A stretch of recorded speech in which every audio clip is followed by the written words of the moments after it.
hopefully we're live.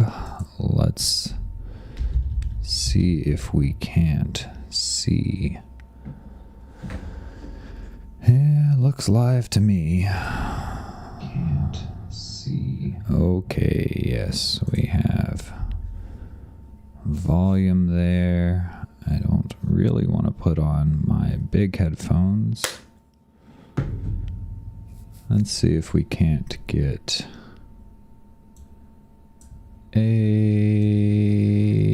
yeah, right here.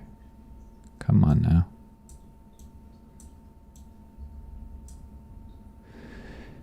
You guys, if you are here, you are early. I am just setting things up because I am definitely not a professional. Oh, where did my Bluetooth go? Or my camera? Isn't that supposed to be over Wi-Fi? Why is this?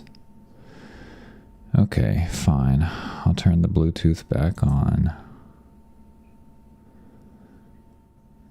Just a sec here, guys. Let me we'll put that on and we'll put that off. Yep, we'll put that right there.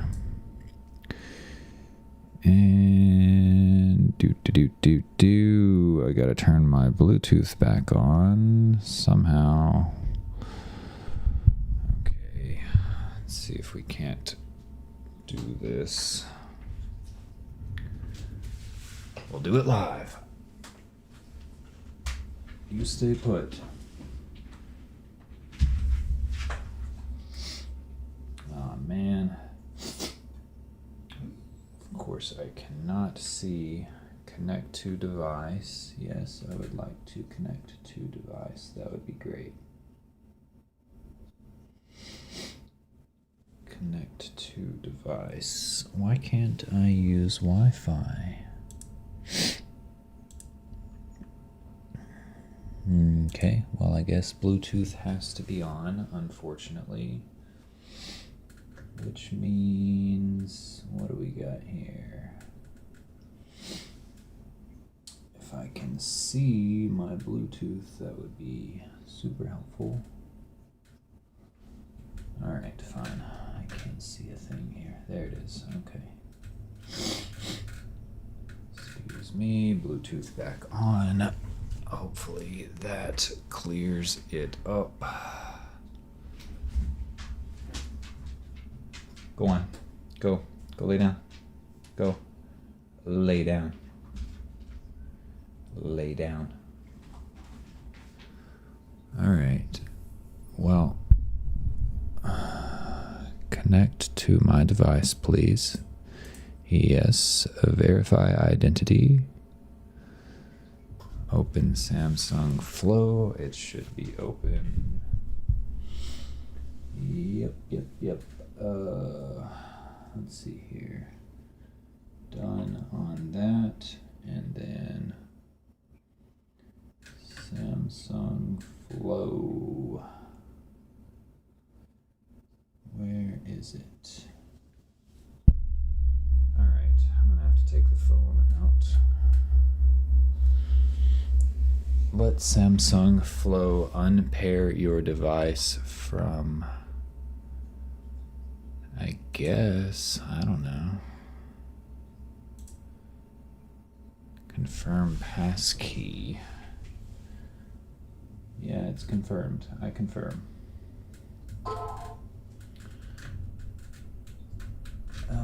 Yes. Pair. And okay. Alright, fine.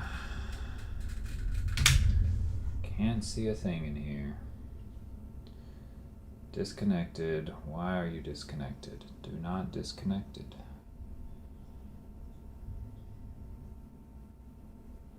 I don't like it when you're disconnected.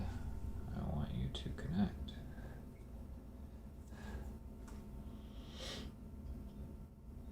Yes, auto connection, yes.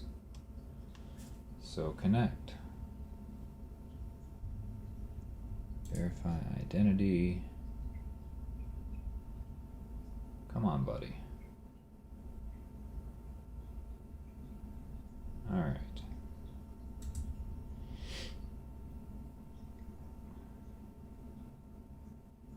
Yes, Wi-Fi. I don't know why Bluetooth has to be on to do this.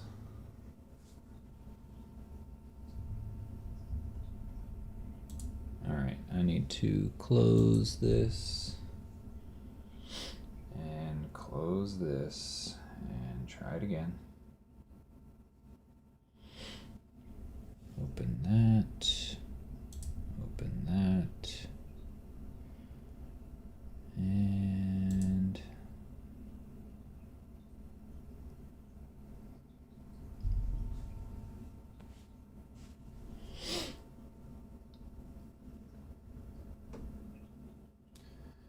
come on, guy. Ain't nobody got time for this. Alright, I said it before, I'll say it again. If you guys are here, you are early. I am setting up right now. Hopefully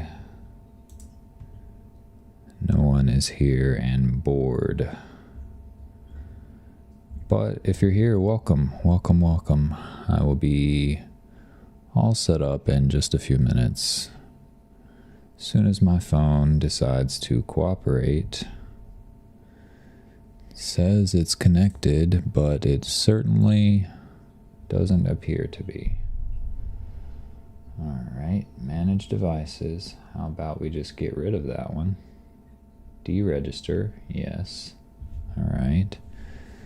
Now we'll add it back.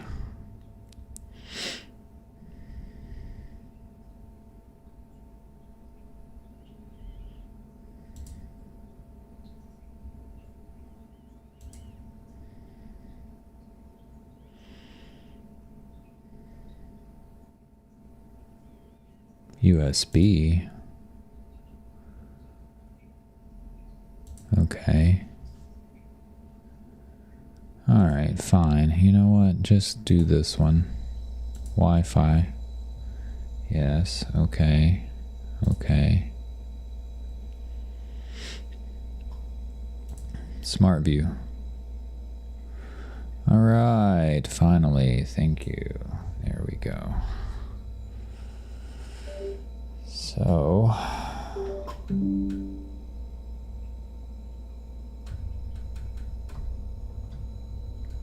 okay, come on now.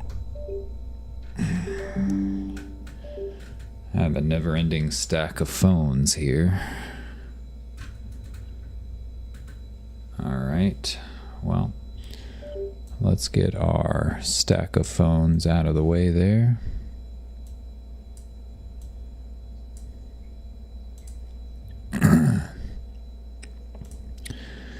Prism Live. We'll do it live.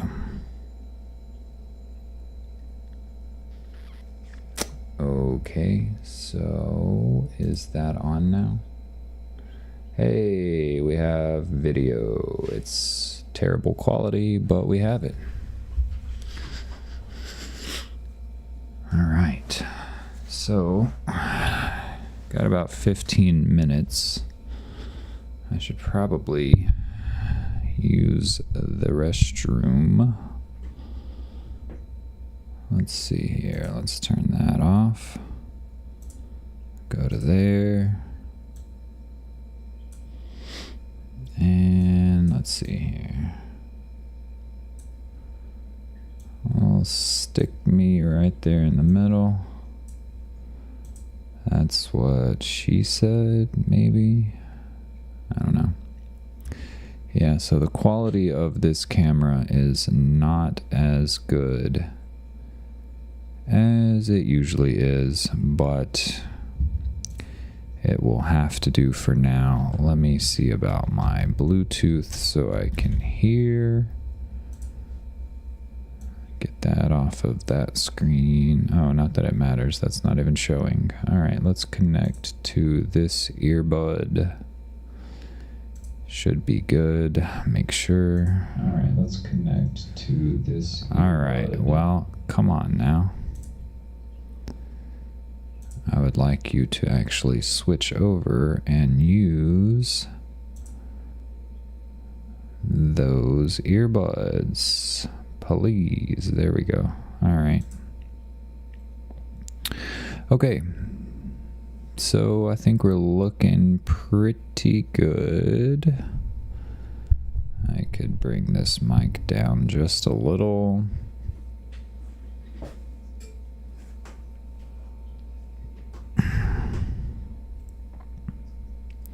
Yes, okay.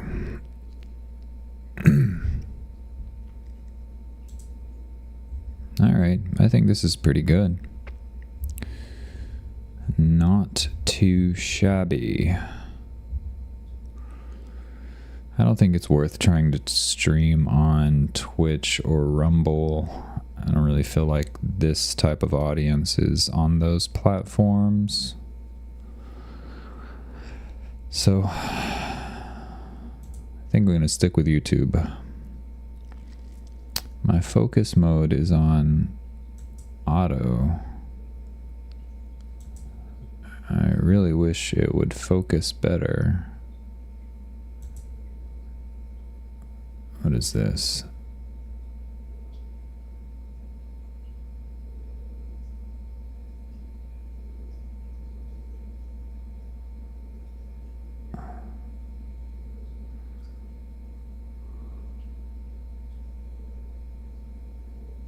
Huh, okay.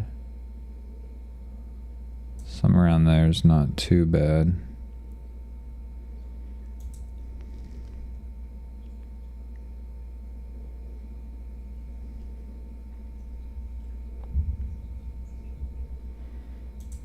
All right, well, hopefully this quality is pretty decent.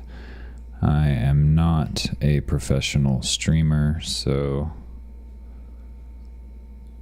we're gonna have to go with what we got. Go with what we got here.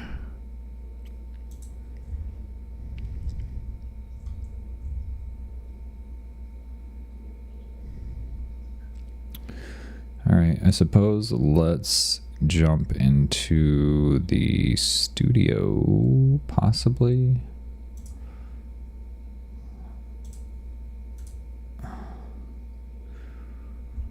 Under content, live, streaming, control room.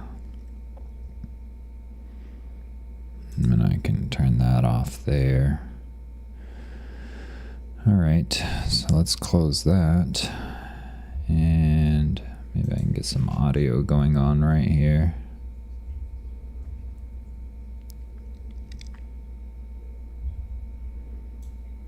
I do have a fiber connection, so that should be pretty nice. Should be pretty good for the streaming. It says excellent connection. Stream health, healthy, stream settings, analytics. All right. Well, looks like we got a couple people popping in.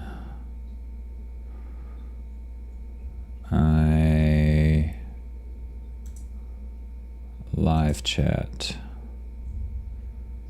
I really need to learn how to use these chat or these streaming settings here. Timestamps. Participants. All right.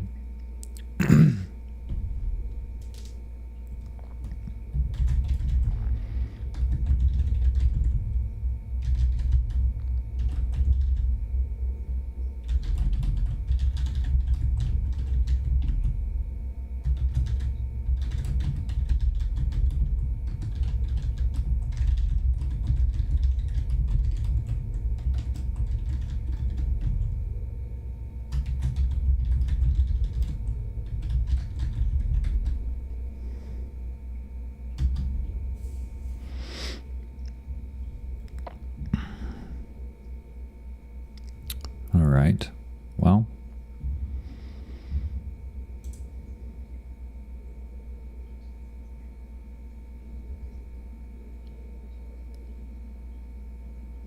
hopefully that is fine.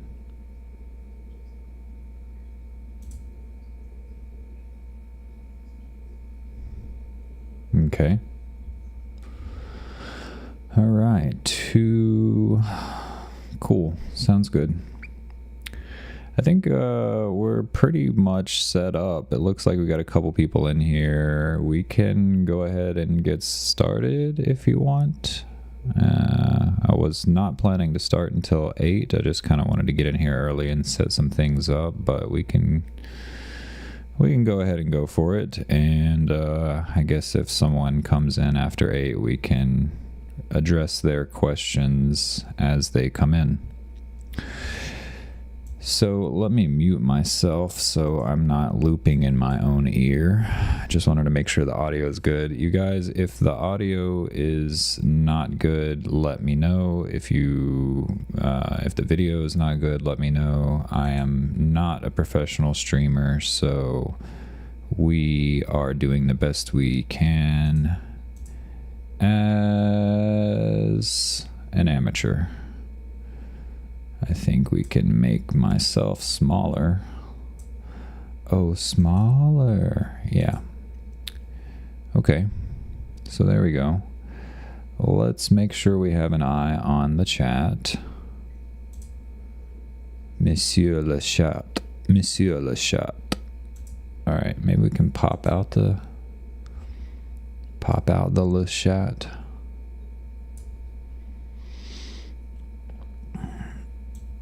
Okay. What is that? Oh, I see. All right, what do you think? Let's go ahead and get started. Trying to be mindful of everything. I think we can just go ahead and get started. So I kind of have this workflow going. This is my working workflow as I'm kind of like writing code and testing these things. And I have all of these nodes off to the side as kind of like explainer nodes. For example, like the unified loader here. All of these nodes are built into this node, so I just kind of wanted to have them off to the side here just as a way of like explaining the functionality of this node. We can bring them back in for right now, and we'll set that there. And then we need our Flux sampler parameters and our plot sampler parameters, and I suppose a VAD code, which is not in the right spot there. We need a latent multiply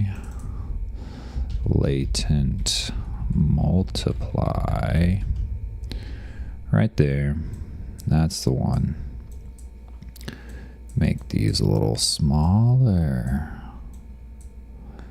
And connect those up, connect that up, just so we have an idea of like what we used to have. This is the old stuff. Very quality stuff. I like Essentials, the guy who makes these Essentials nodes. Very bright guy, and obviously he inspired my sampler with some of his features, so shout out to him.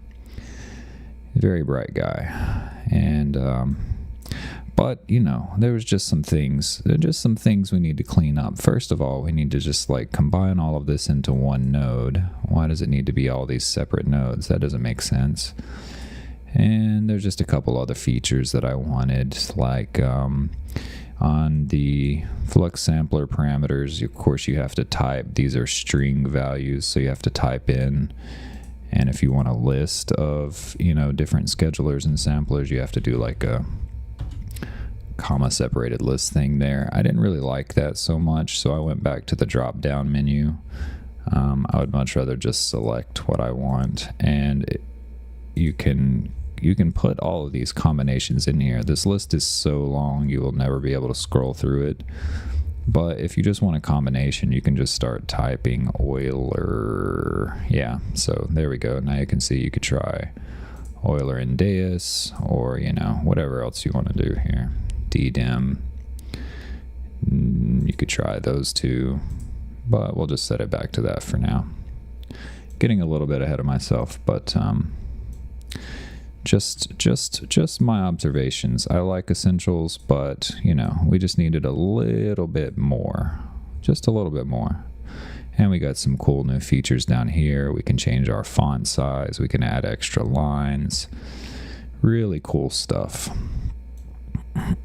So, looking at these things from left to right, I think we will just go ahead and just take a look at the Unified Model Loader.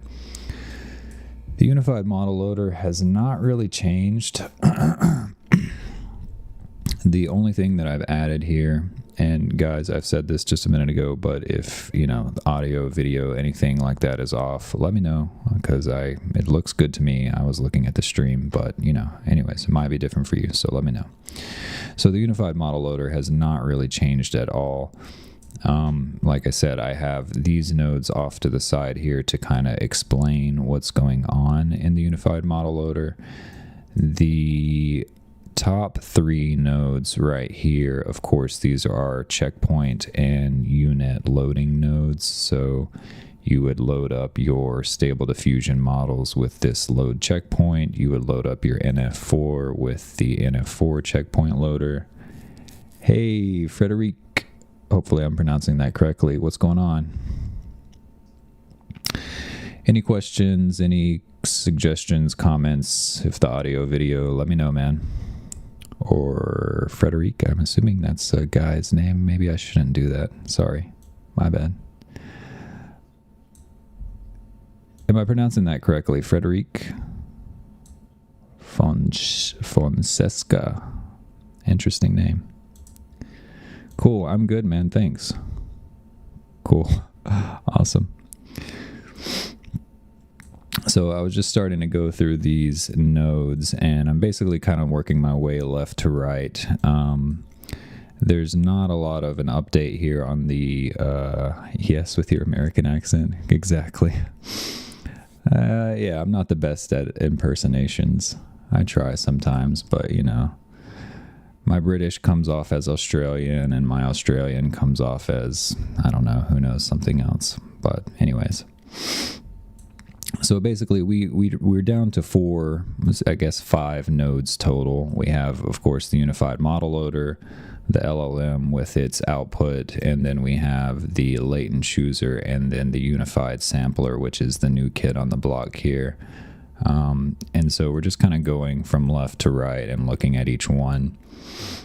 And I've got these nodes over here. So like I was saying, the Unified Model Loader, all of the fields on this node correspond to all of these fields on this collection of nodes right here. So the names are a little bit different in some cases, but they are the same fields as the ones on these nodes. So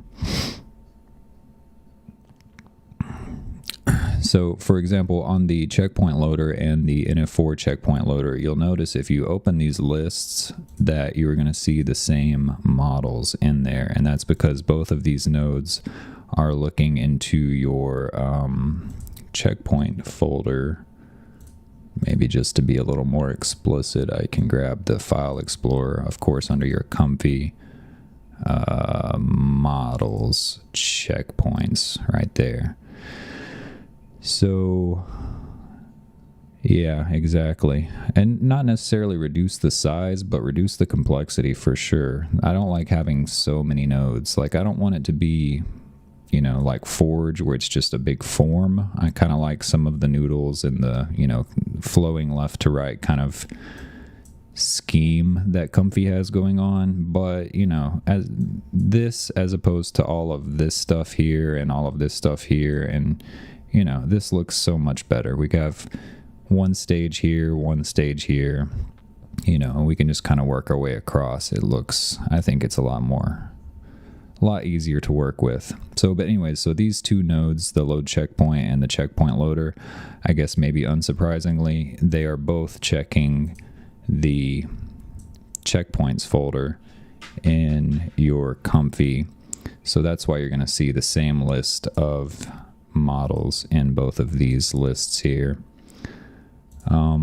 Whereas the load diffusion model, this is checking your UNet folder. So, of course, under comfy models, UNet right there. So that's why you'll see those right there.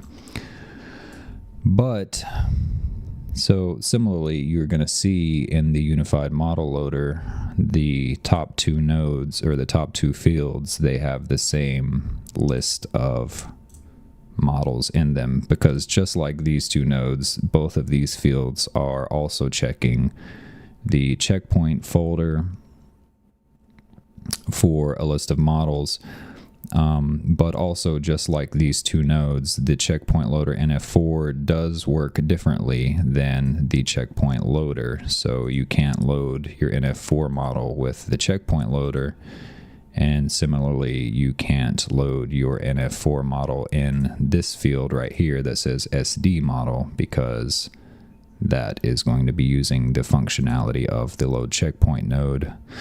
So you wouldn't be able to load your NF4 in there. So anyways, just to be clear, both of these fields have the same models in the list, but you do need to use the NF4 in the one that says NF4, and your stable diffusion models, Dream Shaper, or whatever else you have in here, that would be for this field right here.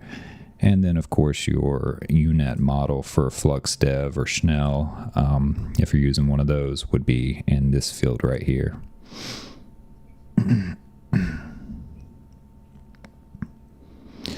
Yeah, the LLM prompt node, we are going to get to that one next.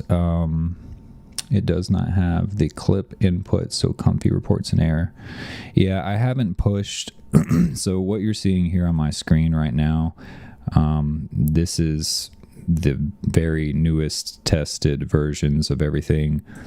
I haven't yet pushed this to the GitHub. I wanted to get these videos out before, or at least get this live stream, so that way people have something to reference whenever they get these installed. So, you know, there's a lot of functionality in here. But as soon as I push this, as soon as I finish up this live stream, I will push all of these new nodes to the Git repo, and then you can get the new versions there. So it should fix anything you got going on there. There was a point where after I built the first versions of these, there was some people asking about some different types of, you know, functionality or whatever, and so I was kind of going in and editing some code and pushing some things really quickly up to the Git repo. So I think in the process of doing that, it got something got overwritten, and that's probably why you're getting a bug there. But I will make a nice clean push of all of this code tonight, and then that way everyone's on the same level. The ability to use GGUF Flux models. Yeah, I've looked into that a little bit. I haven't looked into it too much. From the very little bit that I looked into it, it seemed like it was roughly equivalent in terms of performance. I mean, obviously the model is going to give you the same image output, whether it's a GGUF or something else. But I think the main draw with that is performance, right? It's supposed to make things faster or use less VRAM or something like that with the GGUF models. Again, I haven't looked too much into it, but I think that's kind of the idea.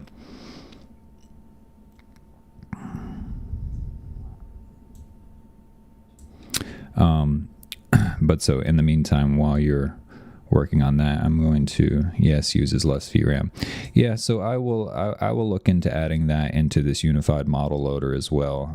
Like I said, I haven't looked too much into it, but if it does use less VRAM and it's quicker, then yeah, that seems like a solid plus. Yeah, so in the next couple of days, I'll look into adding that, and whenever I do, it will just be right in this top three. Well, I guess there will be like a fourth field underneath here now that will say, you know, GGUF model or something like that. But like I said, I'll look into that in probably a day or two. I want to get back to the Flux Video Diffusion first thing, because that's really the thing that I'm most excited about, aside from the new sampler the thing that I'm most excited about is that Flux Video Diffusion, but I needed to get the sampler done because obviously I'm going to have to integrate some type of Flux sampler into the Flux Video Diffusion node. So I was thinking about it, and I could have either just kind of went with the comfy core stuff and then, you know, worried about it later. But I feel like it's probably a better idea to just go ahead and have the sampler that I know and that I built, so I know exactly how it works. And then that way, whenever I'm doing the Flux Video Diffusion and I need to integrate a Flux sampler, it'll be really easy to just pop that one in. So that way, I already know how it works and everything. So writing the code for the SVD or the FVD will be a lot easier if it's using a node that I wrote than something else that I have to like dive into and figure out. So anyways, but that's the point of these three fields here. Let's finally finish grouping the nodes. I'm not sure I understand what you mean. So yeah, right, exactly. And then this weight D type right here, again, that is the same thing that's on the bottom of this. So you would just select your same weight values, whatever you're using with that load diffusion model. If you're using like FluxDev or Schnell and you're using this load diffusion model node, then you would just select it there and then select your weight type there. And then this model type field here just allows you to choose between these three. So if you want to use an F4, this is where you would select the model file and then just make sure you have your model type on NF4. And if you wanted to use one of your, say, SDXL Turbo, then you would just select that there and change this to SD. And then that way, the model clip and VAE that are being put out here on these outputs would be the ones that are relevant to, that specific model that you want to use. The clips, of course, we have the two fields here to load up two clip models, clip 1 and clip 2, and then you got your clip type here, so it's the same exact things on the dual clip loader. Same fields, so you would choose that exactly as you would, with all of these collections of nodes. For example, if you were using like the load checkpoint node and then you had whatever clips you've selected in here, and maybe it's SD3 or SDXL or however you would normally select that, that's how you would just select it in here. So you select your clips that you want, and then the clip type, of course, corresponds to that field right there. It's the same thing. And the VAE is pretty straightforward. You just have the one little drop down there. So the one thing I would say is make sure, obviously, you select the right model files, and then make sure you select right here that you have, you're using the one that you want to be using, and make sure your clip type and your VAE is selected properly, because if you're using Stable Diffusion with a VAE that's from Flux, then, you're not going to get good results, obviously. The one thing that is new on the Unified Model Loader is the seed value here. And who was it? Someone had commented. There was a comment about, I don't know if I want to dig through all the comments right now, but someone, if you're out there, someone had commented about the Flux sampler parameters. Whenever I made the video about the Flux sampler parameters, someone had commented that the seed value here is a string value, and that makes it kind of difficult whenever you want to use your seed anywhere. I guess you could use it in anything anywhere, but anyways, whoever made that comment, they were saying that it kind of throws a wrench in the works there whenever you're trying to use this seed anywhere. And, I think he's right about that. I think it would be better to have a global seed, so that way you don't have to set it on every node. So basically what I've done is I just have this seed. I feel like it's appropriate here in the startup group. You can have your seed, and then you can broadcast it with this use anywhere node, and then it can get picked up by your LLM or by your sampler or anywhere else it's needed in the workflow. I like the idea of having a global seed value that you can just select once, and then you don't have to worry about it on all the rest of the nodes. But that brings us into the prompt group here. I'm always grouping nodes together to reduce the size. Yeah, by selecting the nodes, right click, convert to group. Yeah, that does help. So, but, oh, no, go back to there. But so this seed kind of brings us into the next group, because one other thing that I wanted to do was I wanted to have the ability to test, just like on the Flux sampler parameters, you can do like, say, seed 4, 5, 6, some other seed. So you can have a list of seeds there that you can, do multiple runs and test them all. And I wanted the ability to do that still. So we have the global seed here that we can use, but then, so that gets picked up right here. But then we also have down here in the fields, we have this seed string list value here, and this is a comma separated string. So you have that there, and you also have that same thing on the new sampler over here at the bottom.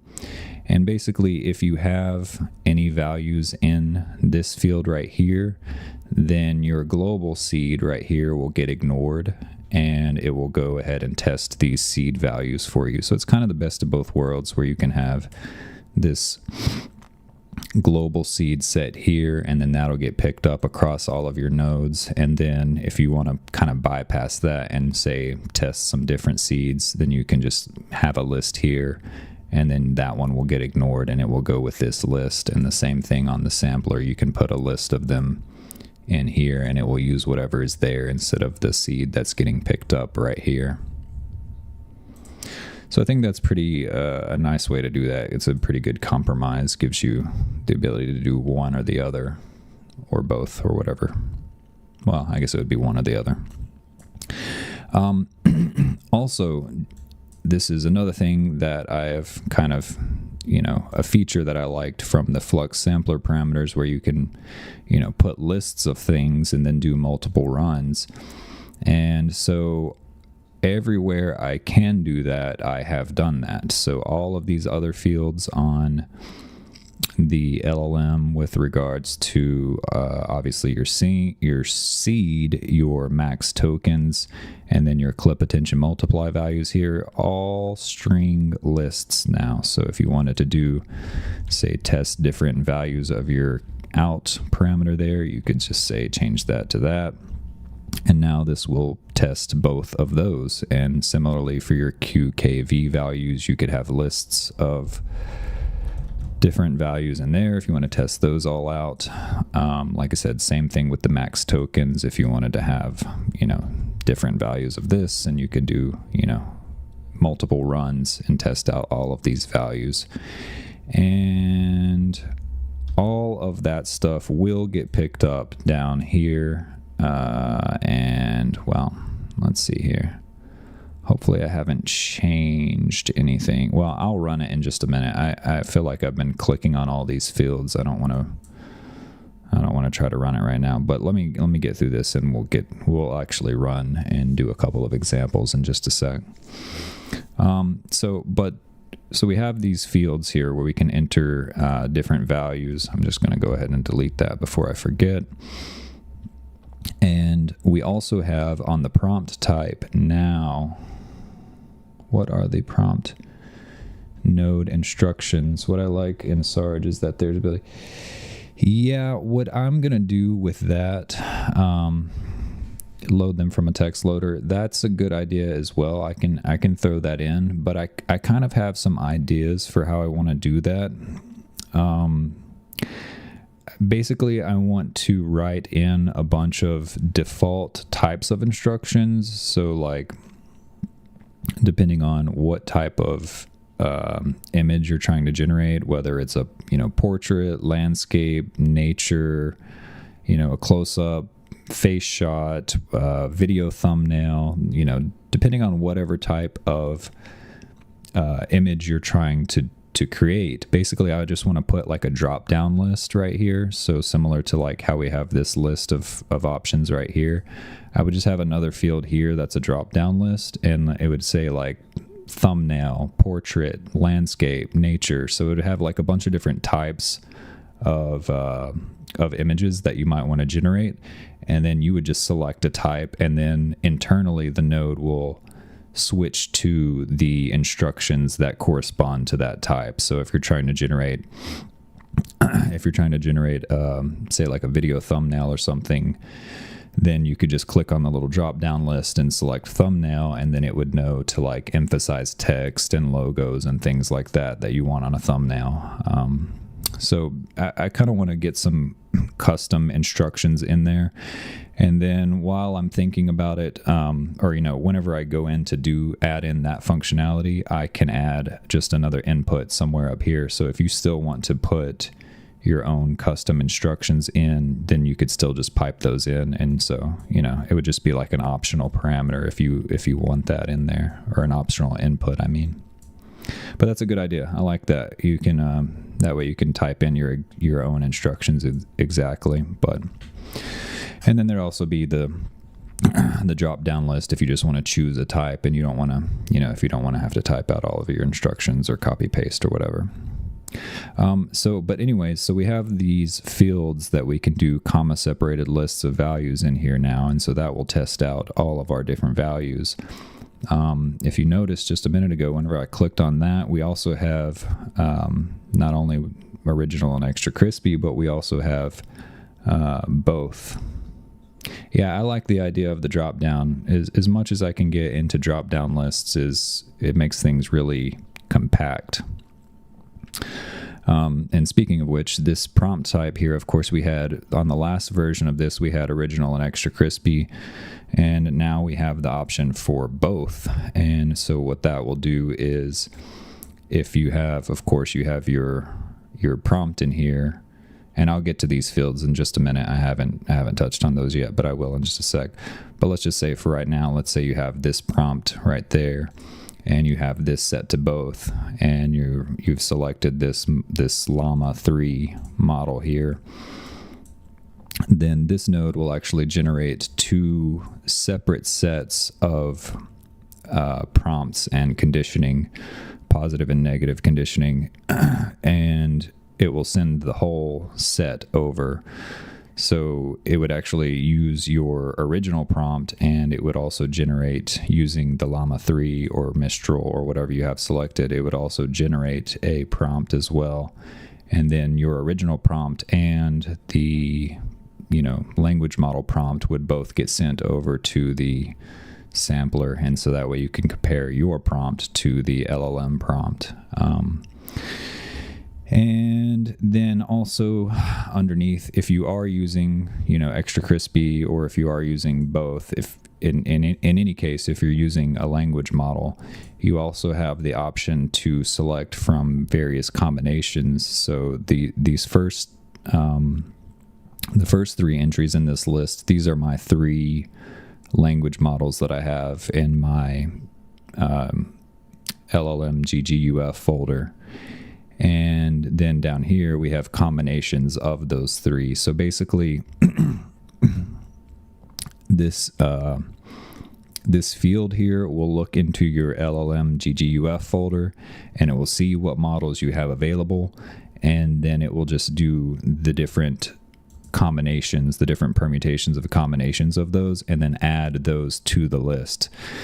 So if I just selected, say this item right here, this row that says Llama 3 and Mistral, then that will actually generate text prompts using Llama 3 and using Mistral.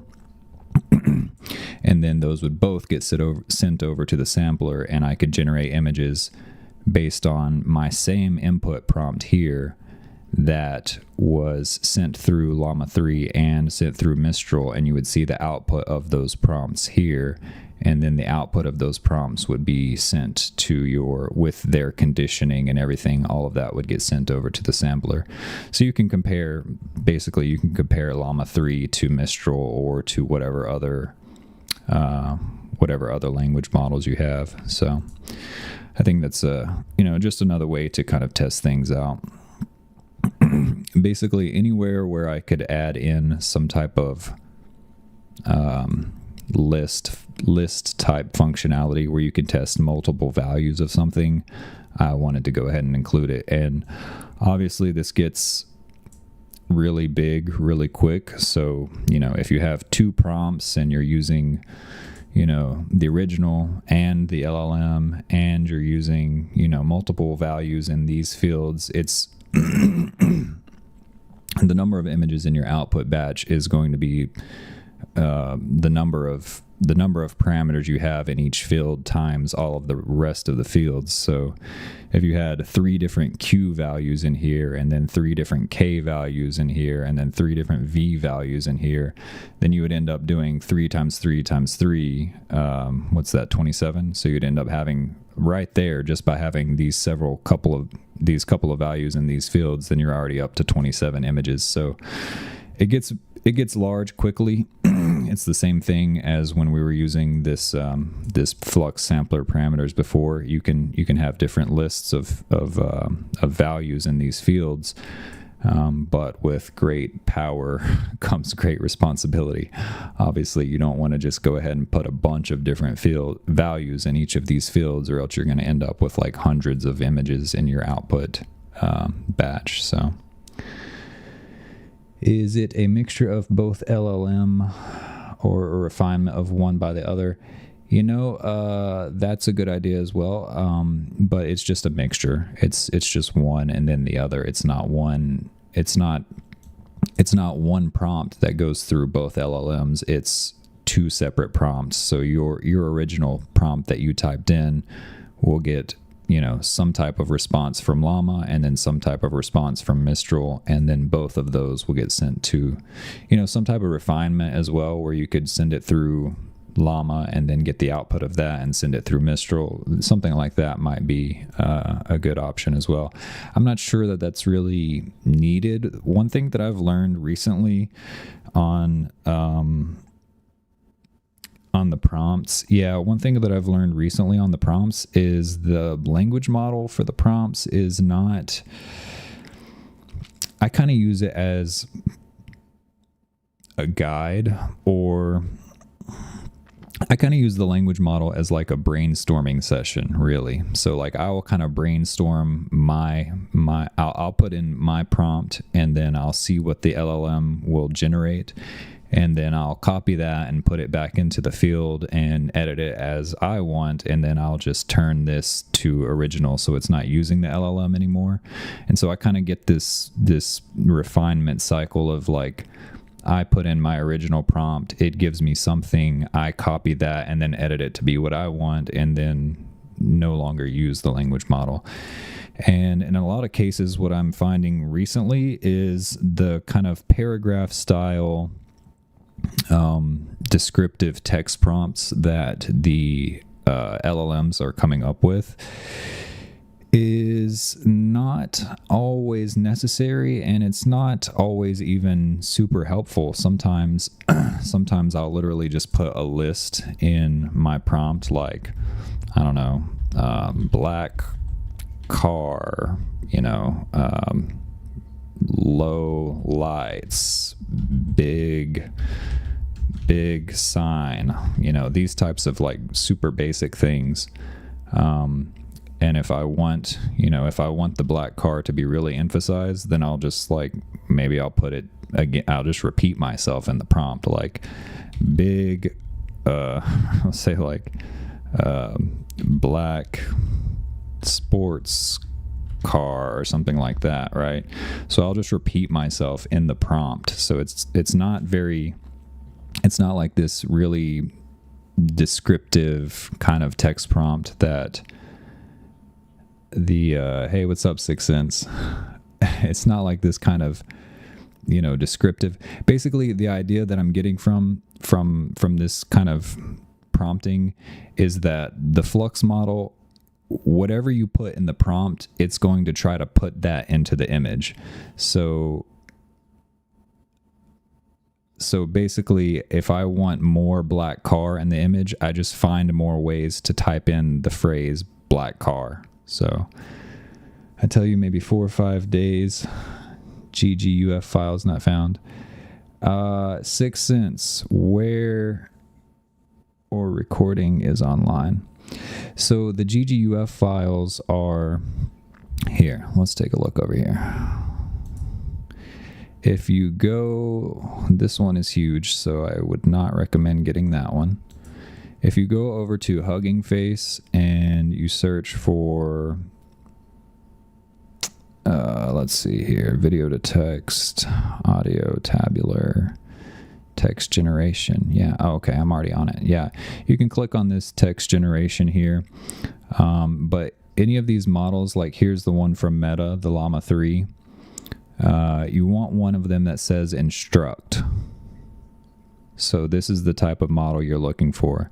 So you can use the Meta Llama 3 instruct model, or there is Mistral somewhere on there. There's the Microsoft Phi 3.5 Mini instruct. Basically, you want a GGUF. Tried to load my. Oh yeah, okay. Where is your GGUF folder located? Do you have a folder that looks like, if you go into Comfy and you go into models, do you have a folder in here that says LLM GGUF right here? Because this is the folder that it's looking in.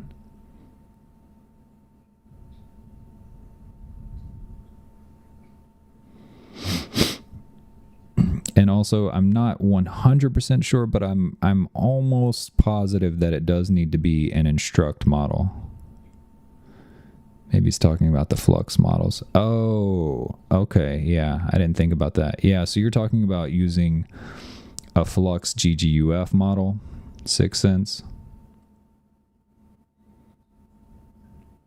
Yeah, that's what me and Frederic and I were just talking about a few moments ago.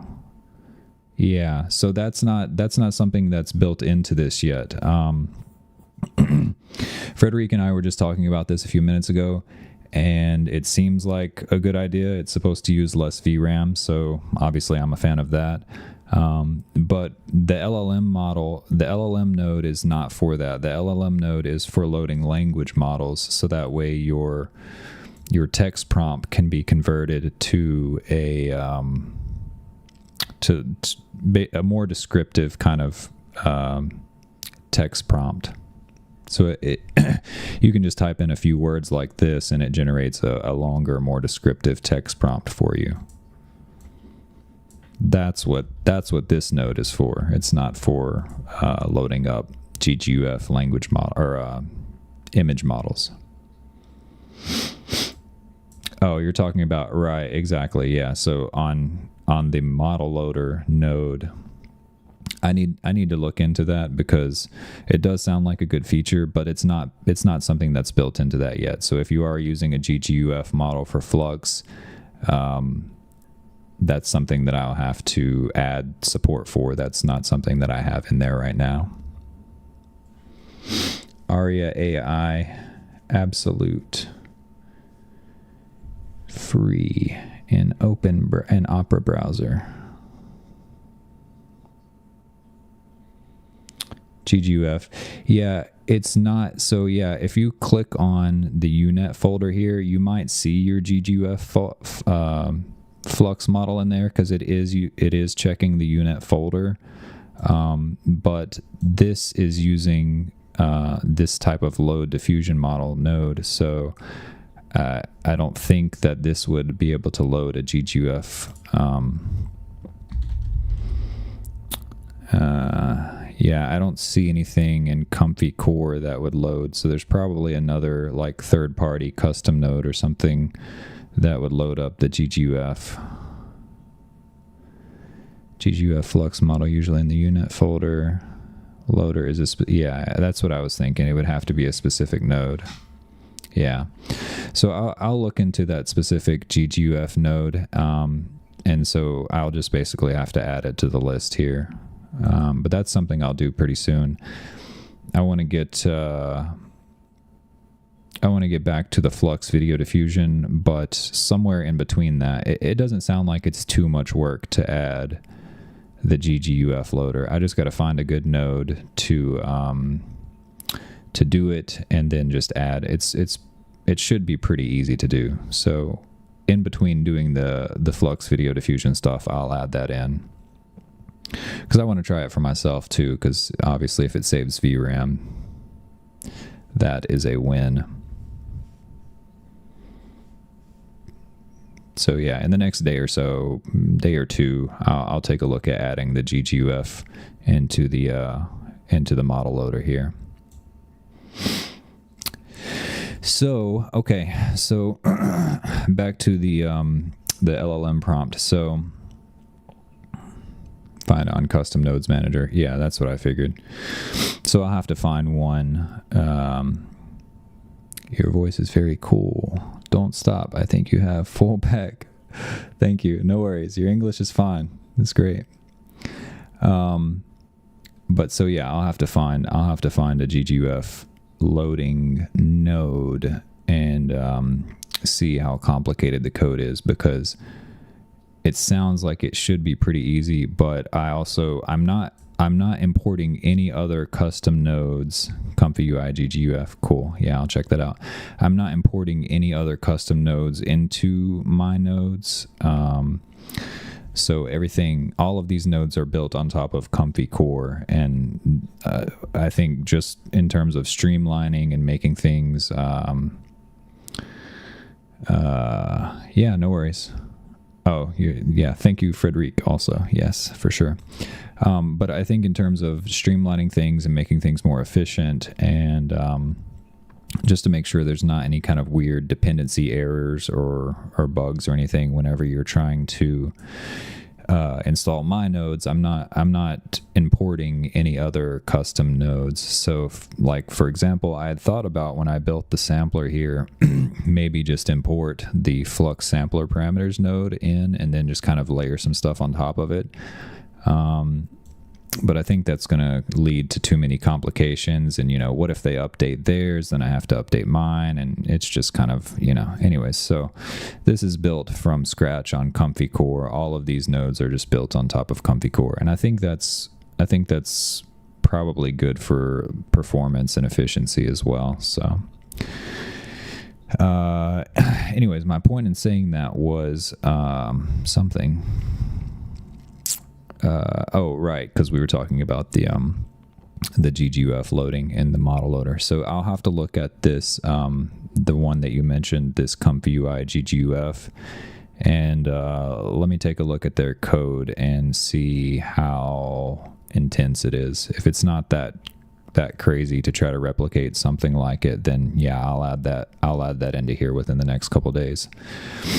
If it is something that their node is just like crazy, like a lot of code, rather than importing their node into mine, I'll have to find another workaround for that. So it might take some time, but it sounds like it should be relatively not too hard to put in there. What is powerful is to provide the instructions with the structure for the prompts for Flux or SDXL, or how to make a good prompt. And yeah, exactly. So that's why we use the instruct models in this node, because basically, yeah, the node will take your prompt that you've typed in here, and then it will have a short conversation with the language model, basically just telling it this is what a good prompt should look like, and now here is the user's prompt. So based on what we just talked about, now create me a good prompt. So that's kind of what's going on behind the scenes there.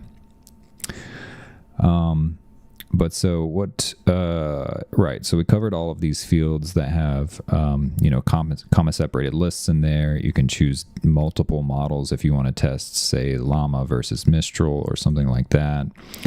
You can use original, extra crispy, or now both. So you can try your just typed in prompt there, as well as generating some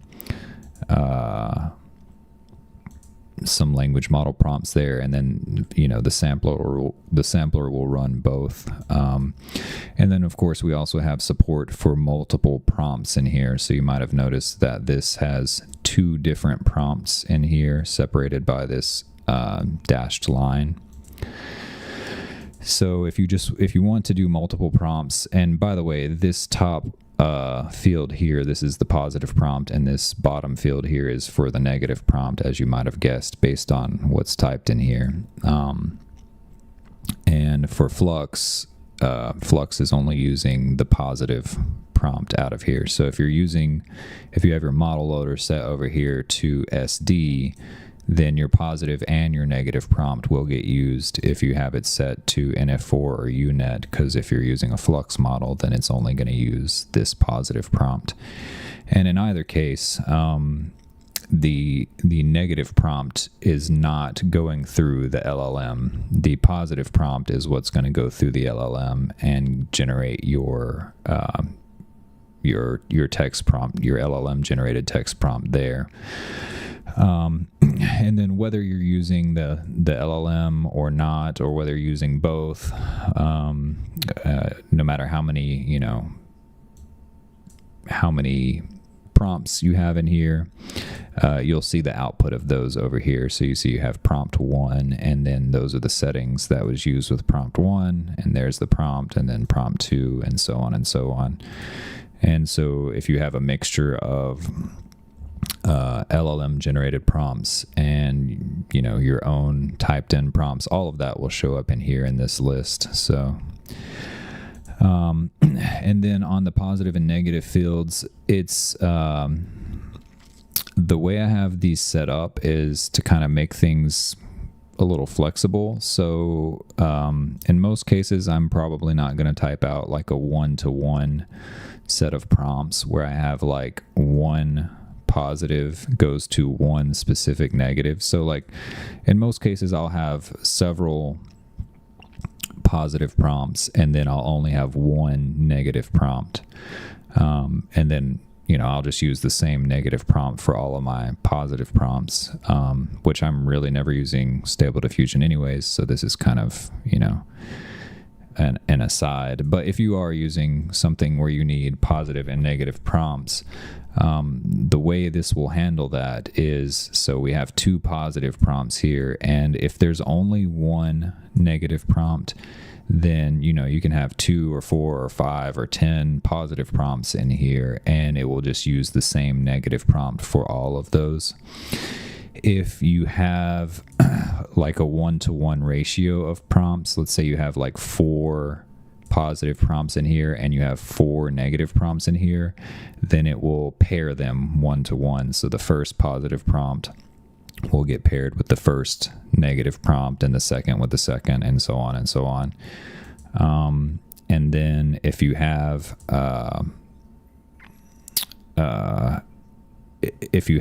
say like, let's say you have like,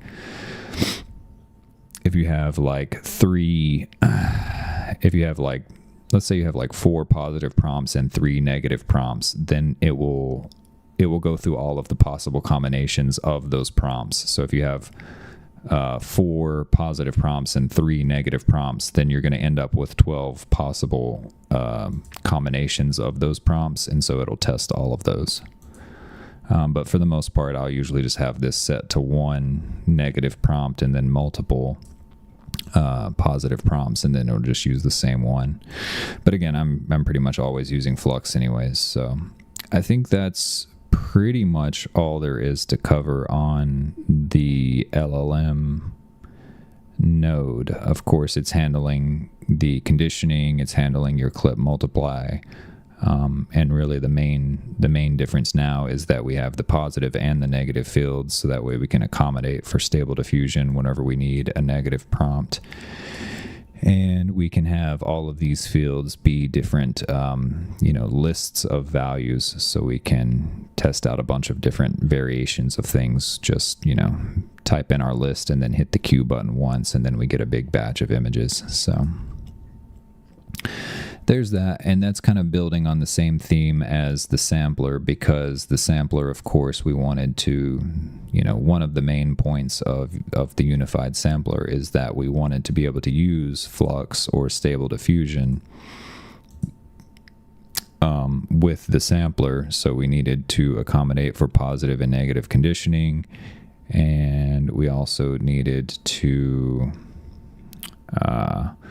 the other thing we wanted to do was have, just like on the Flux sampler parameters where we can have, these string lists fields here, we wanted that functionality as well. So it's kind of the best of both worlds. So we can do that stuff here on the sampler, but we can also do it over here on the LLM and with our clip attention multiply values. Because if you remember before with the Flux sampler parameters, let's say somewhere, out here earlier in the pipeline, wherever our like text encode nodes and our, clip attention multiply, we weren't able to pick up on those parameters earlier in the pipeline for our, our plotting nodes, so we could get that text on our image. So our clip attention multiply values would not have been picked up in the image, in the text that goes on our image if we're using the plotter there. So that's one thing that I wanted to add in there, because especially for the clip attention multiply, because that's something I'm playing around with a lot. Okay, so I guess there's nothing really different about the latent chooser. I have taken out the batch size field because, I don't know, let me know what you guys think, but it doesn't really seem to make a lot of sense to have a batch size field on here.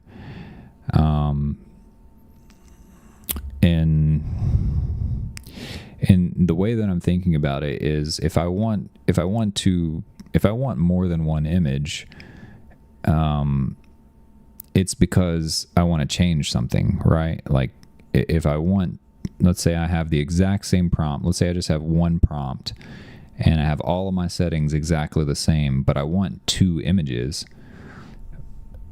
The second image is going to be, it's going to be a different seed, or maybe a different number of steps, or a different guidance, or something like that. Like, there's a reason why I want a second image for batch upscaling. Maybe for batch upscaling. You might, I don't know if I understand exactly what you mean by that, but yeah, let me know if you want to give some more detail there. I usually use batch to upscale my images. It's not something I've messed around with, so I'm assuming it is probably good advice, but I'm not familiar with it.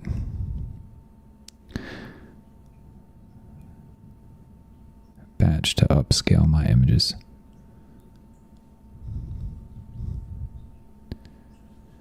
I haven't done a whole lot of upscaling yet. There is something that I kind of want to try.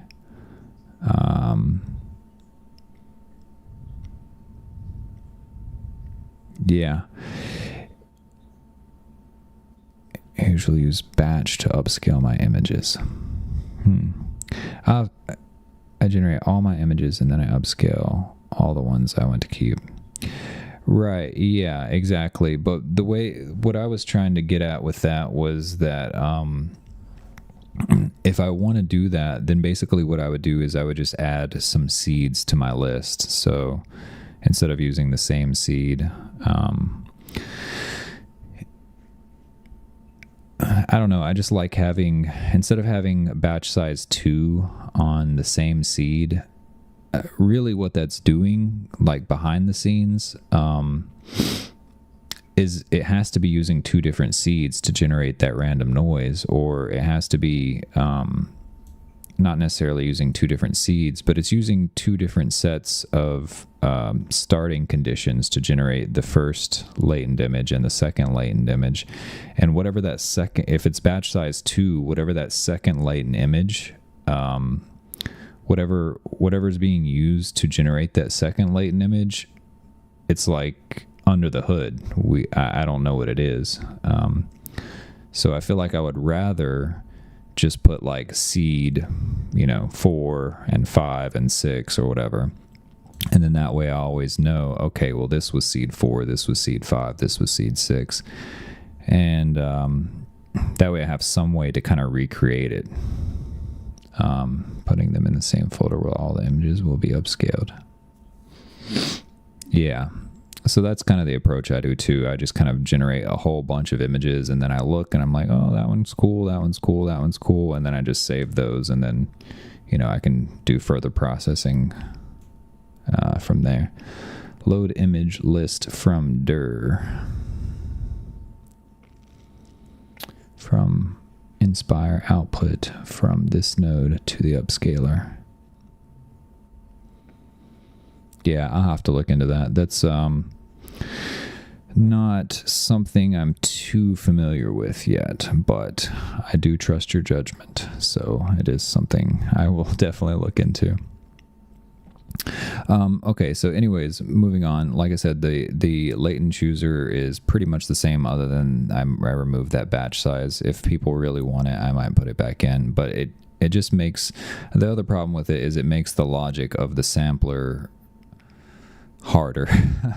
It makes the logic, because it's a challenge. I have to give a shout out to this guy, the what's his name? It's on the tip of my tongue. The guy who makes these essentials nodes. I cannot remember his name. Anyways, Cubic, right? Cubic. Yeah, this guy, Mateo. Yeah, he's a cool guy. So Mateo makes these, and I have to give a shout out to Mateo, because you wouldn't think like I guess let's see here. Let's maybe go ahead and do a run really quickly so you can, that way we can see what we're all talking about here. Let me just comment these.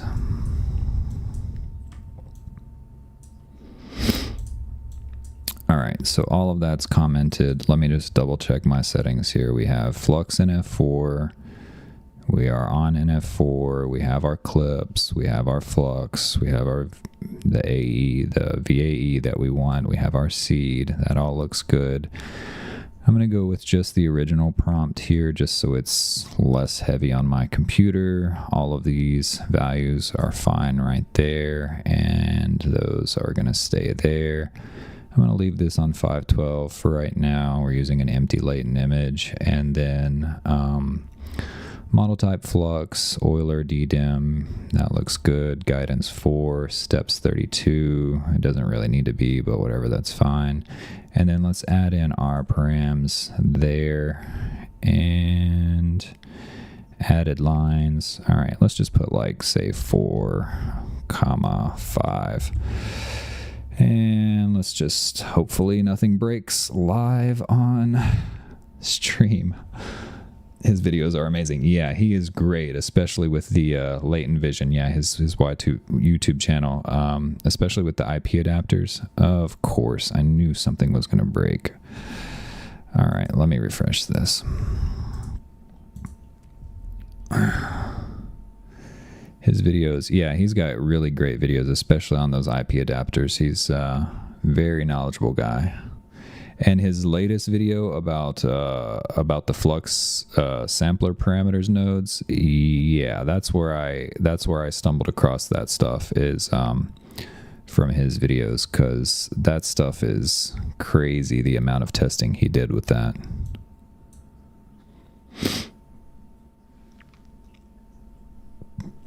Yeah, it's pretty awesome. There's another video that it's a topic that I really want to circle back around to. Let's see if we can't. Latent vision.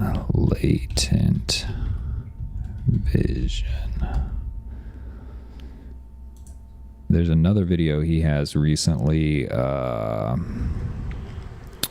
Hopefully my GPU is not too loud. And flux of data. Okay, maybe it wasn't. Oh, yes, this one right here. Prompting individual UNet blocks.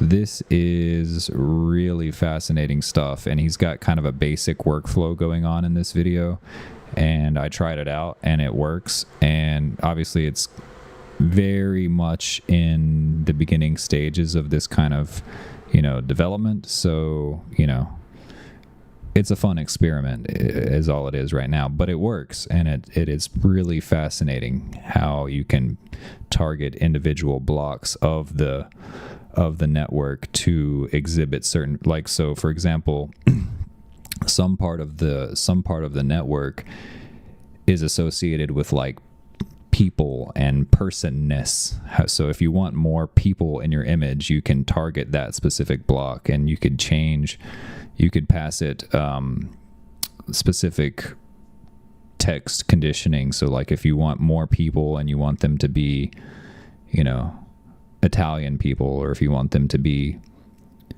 women, or if you want them to be, I don't know, whatever traits you want for your people in your image, you can target these specific UNet blocks and prompt just those blocks and get more of that feature in the output image. It's really cool. Anyways, I'm not going to go too much into that, but it is really, really cool. So make your workflow work and show us.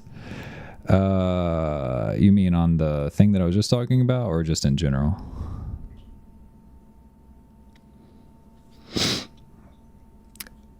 So here we have our output here. So yes, the prompting thing. Yeah, that's something I do want to pursue further. I want to get back onto the Flux Video Diffusion first thing, but yeah, whenever I have a little more time, I'm definitely going to explore that further because it looks really, really cool. But anyways, the thing that I was saying before was this logic of figuring out, which image to put which text on. You would be surprised how difficult that is. I thought it was going to be very straightforward, but it turns out it's not that straightforward. And all of the images have to be the exact same size because, under the hood, these are all torch tensors. So, you can't have a matrix with, you can kind of in some certain situations, but in general, you don't want to have a matrix that has different dimensions for different layers. So it's not like you couldn't have a matrix that has like a landscape image as one entry and then a portrait image as another entry, and all of these have to be the exact same size for your output batch, and obviously deciding on which set of parameters to put on which image. And where it gets really annoying is whenever you're trying to, say, remove all of the parameters or prompts or whatever it is and keep track of all that without actually running the model again. If you just ran the sampler every single time and then, you could just pop the text on there, and then that would make it super easy. But then you have to like track all of the parameters and keep track of which images they are associated with. I'm clicking on the Q button. So yeah, so we don't see with your cam. Oh, can you see my mouse? Let me turn on, I have a little mouse highlighter thing here. Although recently it's giving me this trial thing. I don't know why. I thought it was free, but I guess now it's a trial. Oh yeah, my cam's in the way. You're right. Hold on, let me move that over. Let me put myself on that side. And yeah, that should be a lot more helpful now that we have the me out of the way and we have the little mouse highlighter here. I should have done the mouse highlighter sooner, but I didn't think about it. Anyways, so yeah, so the keeping track of all of these parameters and figuring out which ones to put them on whenever you're trying to update, whether you want the prompt or the params, or both or neither or whatever. Whenever you're trying to keep track of all that, it's pretty intense. So shout out to Mateo. That's what I'm trying to get at. He did a great job with that. And yeah, I do like his nodes. I kind of wanted, obviously I wanted them to all be in one node, and I wanted some additional functionality. So some of the other things we have here, of course, we can add our params and we can add our prompt. And one of the issues with the prompts is that, your first image might have a prompt that's like 5 or 10 words, and then your second one might be 30 words, or you might be using your original prompt here, and then you might be using the LLM generated prompt on the next image. And so obviously those prompts are going to have varying lengths, and as I mentioned before, all of these images have to be the exact same size. They can't be different dimensions. So inevitably, if you're, say, using your original prompt on this image and you're using the language model prompt on this image, this one's going to be much longer and is therefore going to get cut off. And so there's a couple of things we can do about that. We can decrease the font size if we wanted to just make everything smaller. And so now we have much smaller text there. And then we can also add lines. I have this added lines field here. You could turn that, if you wanted to, say, go back to 42 and just add like 15 additional lines there. And so now you can have, maybe that's too many lines. Let's remove a few of them. We can just, maybe like right there. And so you can kind of tweak that with the font size and the number of added lines. So that way, if you have, your prompt or the parameters or whatever is getting cut off based on the size of the font and the number of lines, you can just decrease the font size, or you can add more lines, or both, and get the right, the right format that you're looking for. So we also have this show params in terminal and show prompts in terminal. One thing that I've done, if we go back, let me just go back up a little to the beginning, because I've already ran this a few times now. So here is where we started. So here's where Comfy started up. And let me minimize that.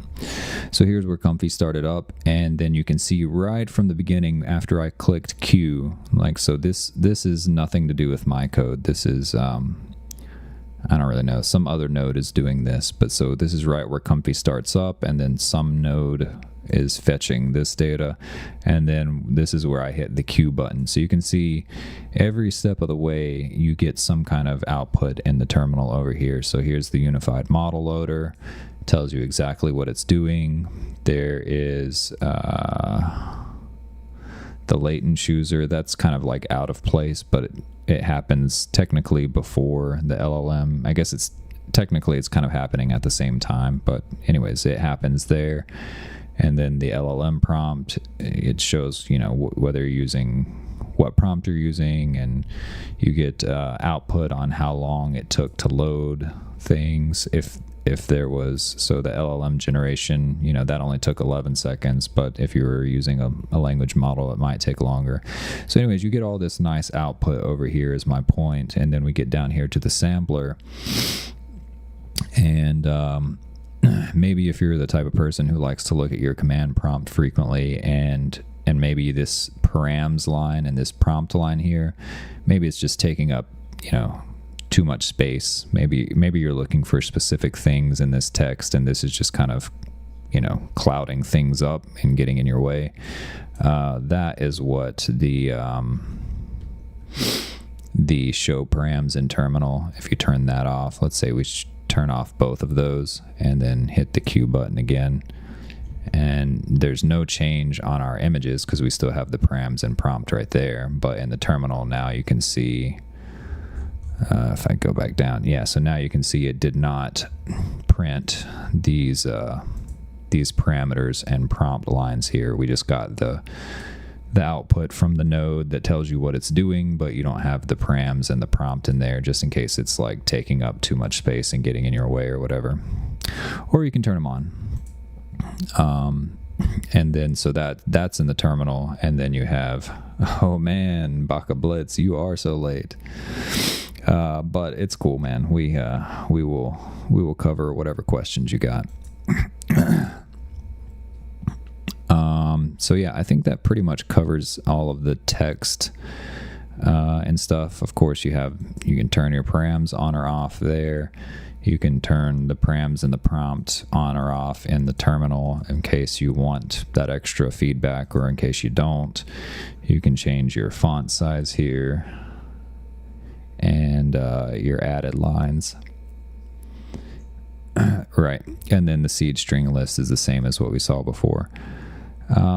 And I think that is about, so one note on the sampling and scheduling algorithms here.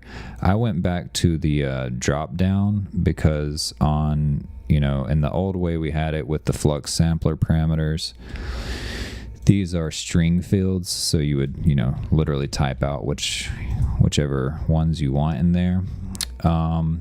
And then he has the helper nodes. If you saw that other video, or maybe it's in the same video, I can't remember exactly, but there are these helper nodes that he has, sampler select helper. So you can like turn this convert widget to input sampler, and then you can do it like that and turn on which ones you want. But I don't know. Again, it's just having an extra node over here to the side, and it's kind of a huge node. So, it's just, I didn't really want to go that route, but I didn't want it to be just a Flow's voice. Thank you. Yeah. I should try the podcast thing. So yeah, I didn't want this big long list of a node over here, and I didn't want it to be something where you had to type it in, because sometimes you make typos, and even if you don't, it's not something you want to just hand type every single time. So I went back to the drop down list kind of model here, but obviously I still wanted it to be able to try different samplers and different schedulers. So what I did was something similar to, you can see much better on this list, on our LLM list, how we have, these are the 3 LLM models that I have on my computer. And then we have different combinations of them. So there's that combination, that one, and then there's all 3 of them together. So basically, you just take all of the permutations of combinations of the 3 that you have, and just extend the list so you get all the combinations of them. And so that's the same thing that's been done here on the sampling algorithm and the scheduling algorithm.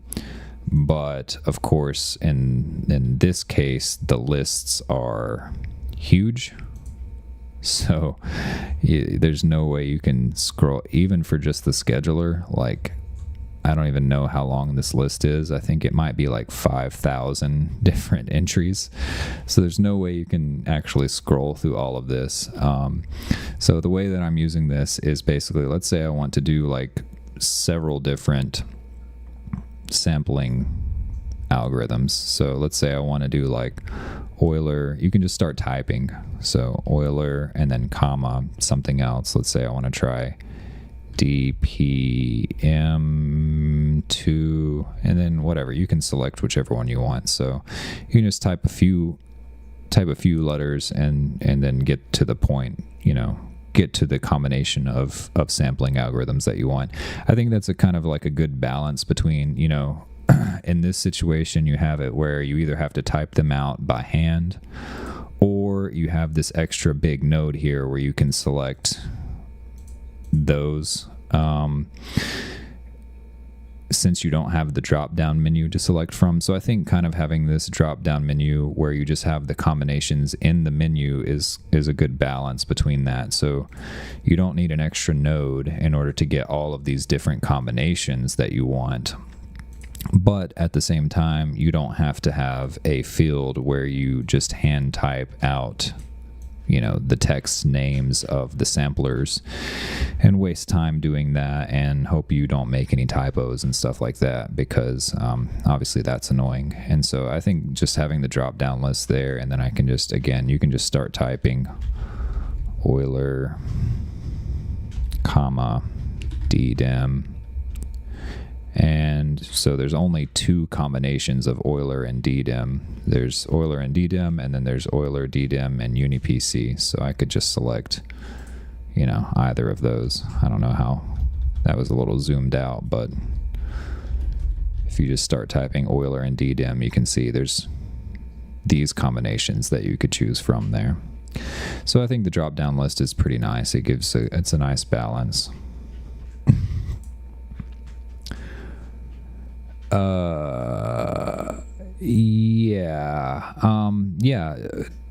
I don't use SDXL or any of the Stable Diffusion that much. I have been playing around with it in terms of like testing, just to make sure this all works.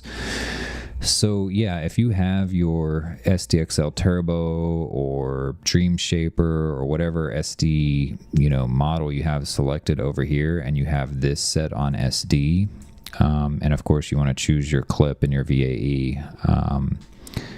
If you have that all set right here, and you have on your sampler this set to SD, then yeah, this will work with Stable Diffusion.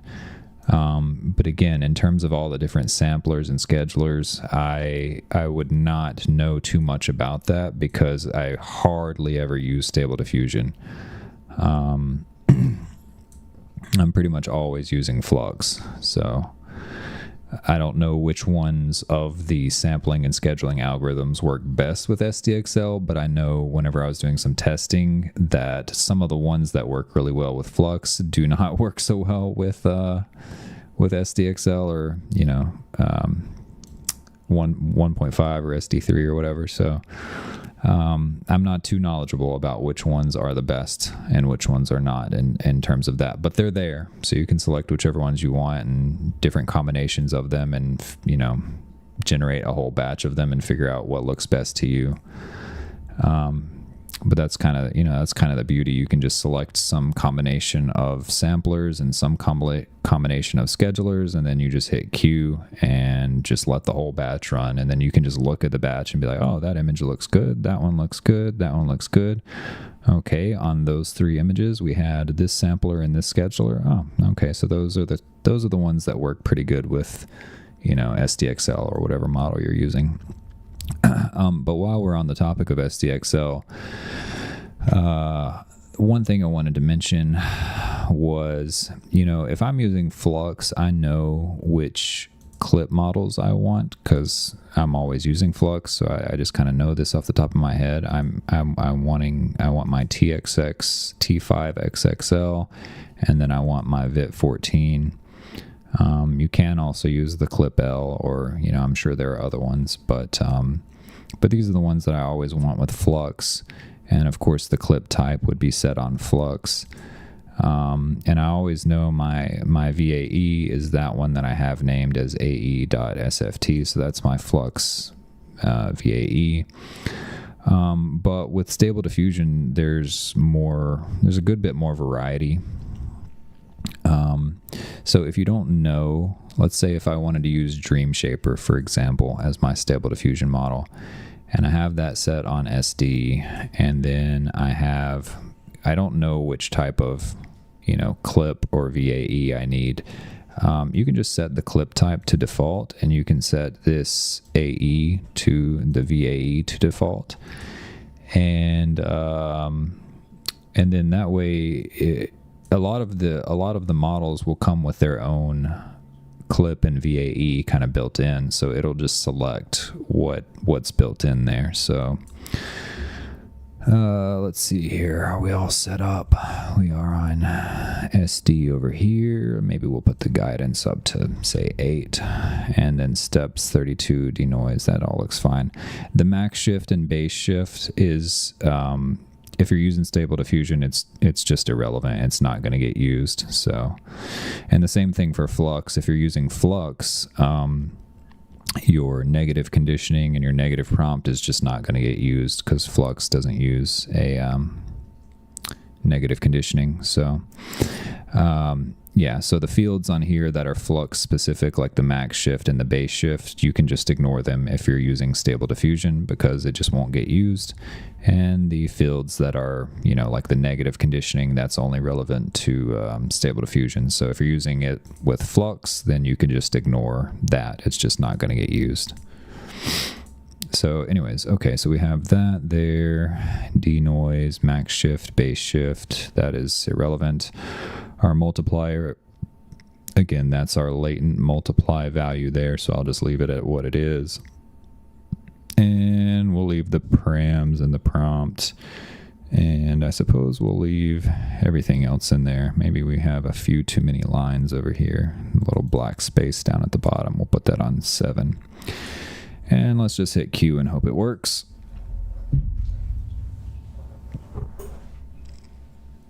Yeah, looks all right so far. And there we go. So now we have our Dream Shaper model here. That's the one I was just using. So I selected Dream Shaper in my SD field here, and then I made sure that was set to SD. And then I just selected the default clip and the default VAE that comes with that model. So it was just able to use whatever, you know, if you know a specific VAE that you want to use with Dream Shaper, then you can select that there. And same thing with clip. If you select a specific one that you want, then you can just turn this to, you know, SDXL or SD3 or whatever. But if you don't know, then you can just set them on default and it'll just use whatever comes with it. And so here are the results that we got with the Dream Shaper with the same prompt. So you can see the model type says SD now instead of Flux. And then we have seed 4, seed 5, seed 4, seed 5. So we got the one prompt here for the woman and the other prompt here for the man. And you can see also that the negative prompts are shown here on the Stable Diffusion model because that is relevant. Whereas on the Flux, if you go back to the Flux model, you will not see the negative prompt because it's not relevant. It's not being used in the Flux model. But so there we have all of that. Let me check the chat real quick. So are these samplers compatible with SDXL? I've never seen. Right. Yep. Love the amount of customization while still being compatible with everything. Yeah, that's the goal. I don't want to have like a whole bunch of, you know, different workflows for different tasks. I would rather just have kind of one workflow to rule them all, you know, as much as possible. The only other thing I need to add over here is I'm going to put stable video diffusion, which will turn into Flux Video Diffusion. That'll go like right over here. And the other thing I'm going to do is like right in here somewhere, I'm going to build another node that will do all the control net and LoRa and IP adapter stuff. So it'll kind of sit right in here somewhere between the prompting, and I don't know if it needs to go on this side of the latent chooser or maybe on this side, but it's going to go right in here somewhere.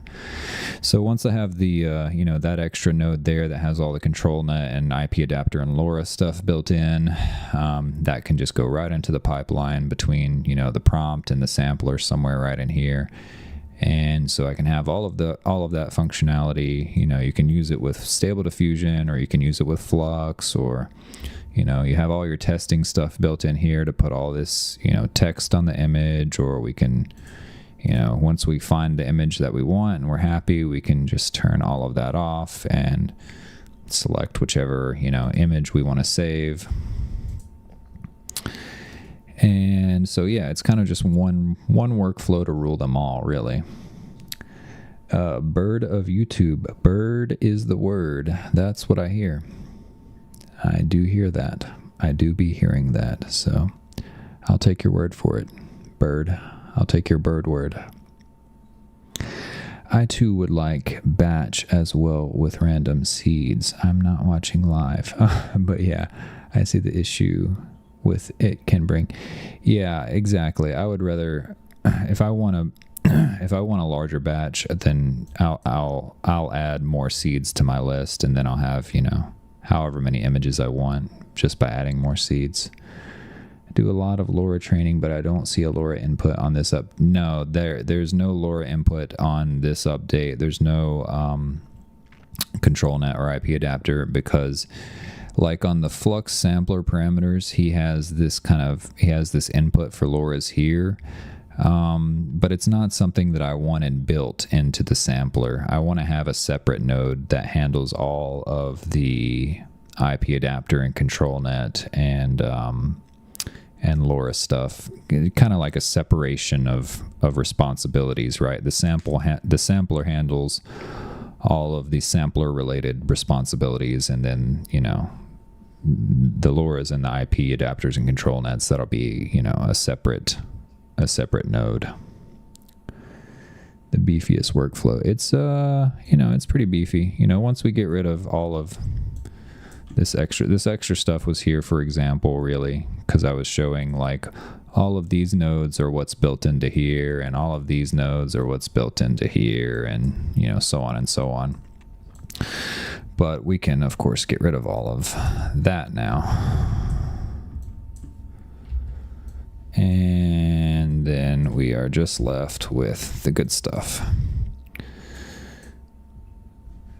Beefy in a good way, right? Yes, exactly. Lots of stuff to play around with, and everything is really lightweight too. So whenever you're selecting your models over here, only one of these is going to get loaded at a time, and it's as low on VRAM and on processing as possible. There's not a lot of additional steps or things being loaded in, so it's really efficient. So that's definitely one of the main things: efficiency and organization. As long as I can have a good balance between those two things, which I think this is a pretty good balance. You have one node over here for all your startup stuff, one node for all your prompting stuff, or I guess two if you count this one, and then one node for your input images, and then one node to handle all your sampling, and then whatever you want to do with your image output over here.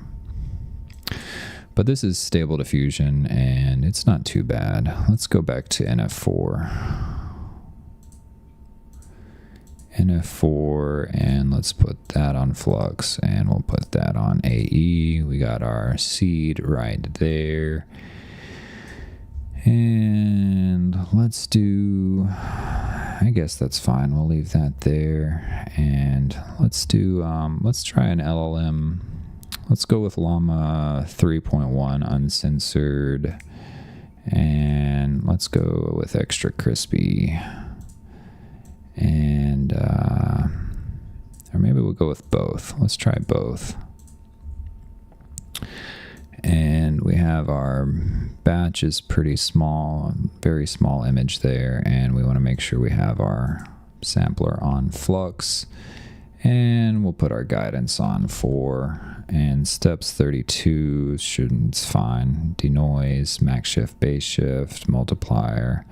Let's throw our params in there for right now, and yeah, maybe we'll start right there. We'll turn the font size down, and we'll put the prompt. Why not? And seed string. So let's think about how many images we're going to have here. We have 2 prompts, and we're using both the LLM and the original, so that's 4 images. And then we have 2 seeds in our sampler seed list, so that's going to be a total of 8 images if we go 2 times 2 times 2, right? So yeah, let's give that a go. Let's just double check our settings. We have selected our NF4 here. Anyway, to run the LLM by itself, I do the same thing as you to get ideas. I would run and then cancel. Yeah. That's a good idea, actually, because yeah, sometimes I won't want to run it. Yeah, sometimes I'll just want to run it to get the ideas, and then usually what I'll do is I'll just let it run through once and see what the LLM thing. But I could try to add in something. The problem with running specific nodes or specific groups of nodes by themselves, like one example is this preview chooser right here. So you have this thing in the workflow where, you know, all of the nodes get executed up to this point, and then once the sampler is done running, it outputs to this preview chooser, and then it stops. So then you can select one of these and then, you know, pass them through onto the next part of your workflow. And the thing about doing something like that is that there's this prompt server that you have to interact with on the Comfy side of things.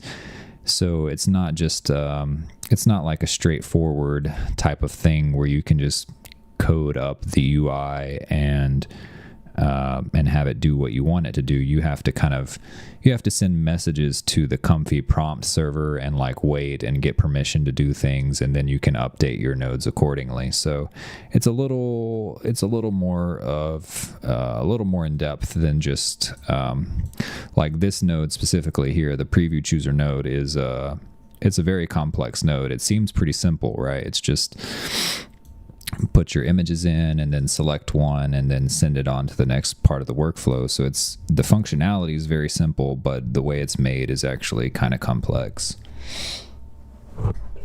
So, but yeah, at some point I'll look into doing stuff like that. That's something I want to be able to do anyways. It's just right now I have the Stable Video Diffusion, Flux Video Diffusion project to tackle. Let me I'm gonna run this real quick and hopefully everything looks good. Okay, so right, we're gonna run NF4. We got 2 prompts. We're gonna do the Llama 3 version and the original version. So there's 4 images, and then we also have 2 seeds in our sampler. I got to really use the restroom really quickly, so I am going to start this and hope for the best. And let me make sure this is running.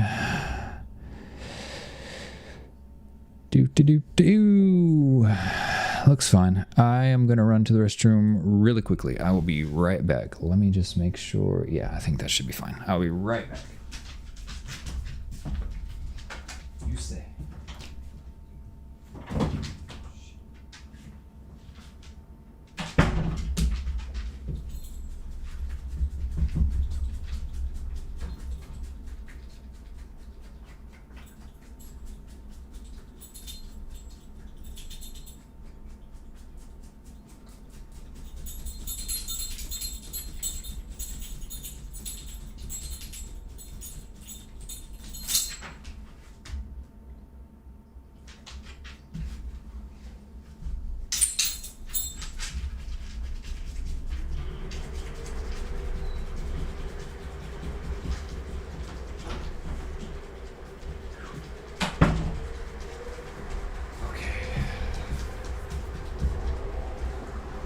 All right, you can stop scratching.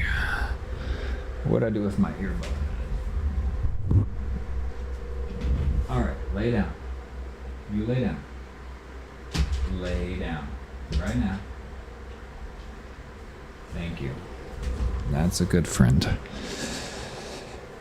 Okay, so far so good. Hopefully this works out all right. 6 out of 8. We can see that was a long scratch. Yeah, he's got itchy skin. He scratches a lot. No fleas though. Thank God. Gotta find some shampoo or something that'll help with his itchy skin. He is a scratcher, that's for sure. I have to tell him to stop all the time. So, ooh, okay, looks pretty good. Let's give it a little look. Let me make sure I have the chat on top over here so I can see. Right, okay, so here we are. Very interesting. So Flux with seed 4, and this is the extra crispy. So this is our LLM, and you can see it gives you the information about which model was used there. And of course our prompt is going to be cut off because it is very long. So we can do something about that, of course. We can... Very interesting. Let's try, we can make our font size smaller. Try that.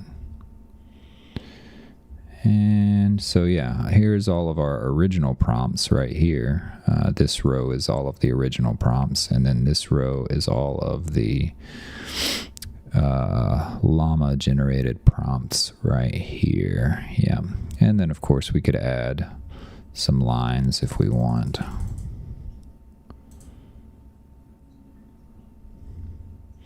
Still not enough. Let's add some more lines. Goodness, that's a long prompt. Yeah, so it's hard to fit all of your prompt into your images because it's just, you know, obviously you'd have to make the font size pretty small and the number of extra lines pretty long. And finally, we get to something that contains all of our language model generated prompt here. So, but you can see these are all of the prompts that were generated. This is seed 4 and seed 5. So this is going to be the same prompt, I believe, right? Striking high-tech portrait, warrior woman. Yeah, because we're using the same seed on the LLM side of things. We were using the different seed on the sampler. So the images are going to be different even though the prompt is the same. Because we didn't use different seeds for the LLM prompt. So, all right, sir, go on. Yeah, that's fine. You can lay down right there. But so yeah, okay. All right, Baka Blitz. You got any questions? Anything you want to see on these new updates? I can't remember exactly when you came in what we were talking about, but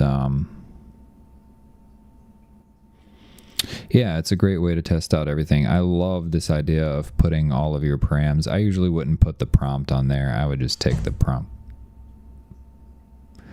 I don't know what that was. Something fell. I would just take the prompt off and then get rid of these extra lines down here. Maybe go down to 17 and a little bit bigger font. Let's see what that looks like.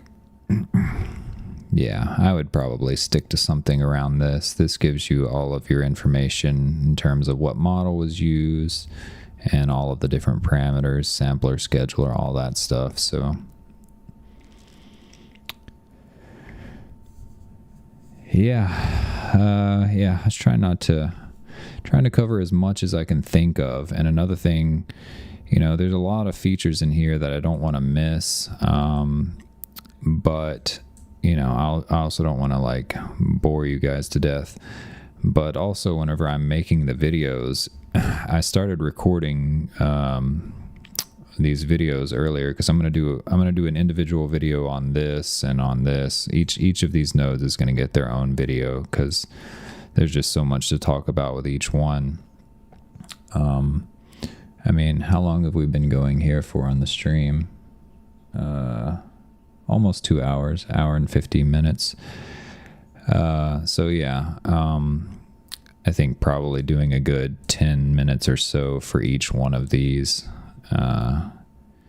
is, but anyways, whenever I was recording earlier, I was kind of having a hard time figuring out, you know, what all I want to cover in the video. So doing this stream is helpful for me too. I can kind of unpack all of these ideas, and obviously I have all you guys asking questions over there, so it'll like trigger me to remember things that I wouldn't have thought of. So this will be helpful for making the video as well. So I think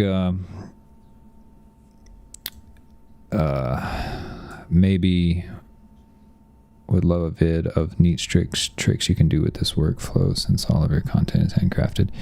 Exactly. Yeah, that's another thing that I want to get to as well.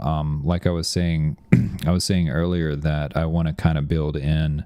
Someone was asking about the instructions that's used on whenever you're talking to the language model, because basically what happens is you have your input prompt here, and then the node itself kind of has a little short conversation. It loads up the language model, and then it has a short conversation with the language model about what a good prompt should look like. And then it's like, okay, now that you know what a good prompt looks like, here is this user's prompt. So now give me a good prompt. Sorry, there's a little fly on my mic. I don't know if I blew anybody's ears out there, but so anyways, they were asking about the instructions that are used to have that little conversation with the model, and asking about a way to maybe put in their own set of instructions. And one of the things that I was saying is I can do that. I'll build that in as well, because I think that's a neat feature, and all you have to do is just add another input right here, so it wouldn't really add any clutter to the node. So I will do that. But the other thing that I want to do is have a drop-down list here that would say like thumbnail or portrait or nature or car, or I don't know, buildings, skyline, city skyline. So you'd have these different like genres, I guess, or different types of images that you want to make. So it could be like a video thumbnail, or it could be a close-up portrait of somebody, or it could be, whatever you're trying to make. You just have a drop-down list here and say like, oh, I want a close-up portrait of something, of some person. So I'd have my prompt up here that would say, close-up photo of so-and-so, and then down here I would select the drop-down menu option that corresponds to portrait photos, and then the instructions that get used with the language model in terms of guiding it and telling it what a good image prompt looks like. The instructions would get switched up based on what you chose in that drop down list. So it would be able to kind of like handcraft the way it handcrafted. Yeah, it would kind of be able to tell, based on different situations, it would be able to instruct the language model in different ways to get the best output. So that's what we were talking about earlier. And then also the fields on the LLM are, this is the positive prompt up top, and this is the negative prompt up top. And in either of these, you can put a little, dashed line. It's 5 dashes there. So as long as you have 5 dashes in between your prompts, you can do multiple prompts in here. And if you have, several positive prompts and just one negative prompt, then it will just use that same negative prompt for all of your positive prompts.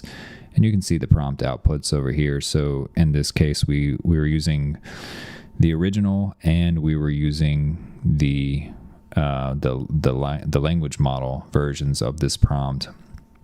And we also had 2 different prompts. So there's a total of 4 over here, because we have 2 that are with the language model and then 2 that are without. So you get your list of prompts over here and all of the settings. And then all of this stuff, the text and the conditioning, all gets packaged up and sent over to the sampler over here. And that's how we're able to pick up on all of the language model parameters, and the Q, K, and V from your clip attention. All of that stuff comes straight from over here. So that's something I think we were talking about a little bit earlier that you might not have been around for, or you might not have been here yet. Extra context and guidance for the LLM. Yeah, exactly.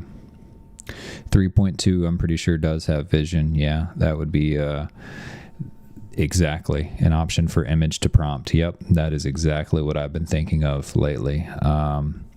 There already are some nodes in Comfy that will do that, but they're not that great. But now that Llama 2 has vision, or Llama 3.2 has vision, that's exactly what I want to do. Because there's a lot of situations where I'm using this input image, right? I'm using an input image as my latent image, and that allows me to do like image to image, where I can upscale, or I can change things or whatever. Like, say for this image right here, if I wanted to change the text on this sign up here, I can use this as my input image, so I still get the same wedding and the same big archway and everything, but I can change the text. But one thing to your point would be that you still have to have, obviously you still have to have some type of a prompt over here. So what I would like to do really is have I don't know if this would be on a separate node, or I'm not sure how this would work exactly. Or maybe I would just move this over to here or something. I'm not really sure how I would do it yet, but basically I would have a node that loads up the image, and then it could use Llama 3.2 to do, image to prompt. It can extract the features and figure out what's going on in the scene, and then that could get fed into your LLM, and then that could get processed to be whatever you want in terms of prompting.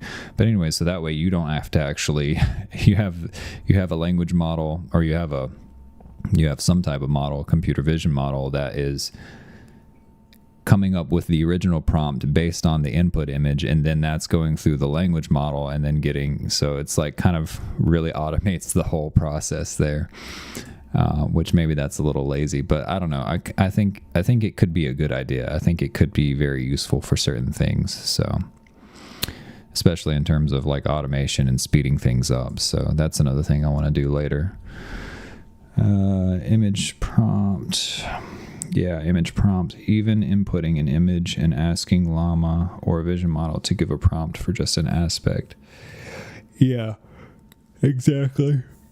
Different features within the image. So there's a lot of stuff I want to do with that. I also want to get into combining features from different images. So like maybe I'll have like this as my, base layer image, but then maybe I want to extract the bride or the groom or one of these people in the audience from some other image and then insert them into this.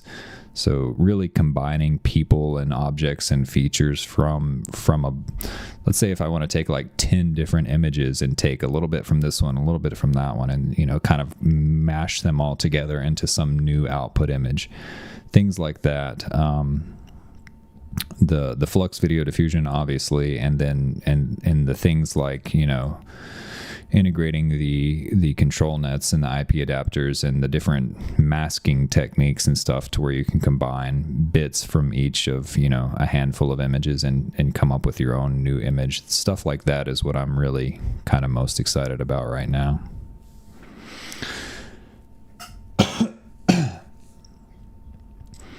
I can see use for when you found an image online, but you can't quite describe it. Exactly, yeah. Excuse me. I need some water.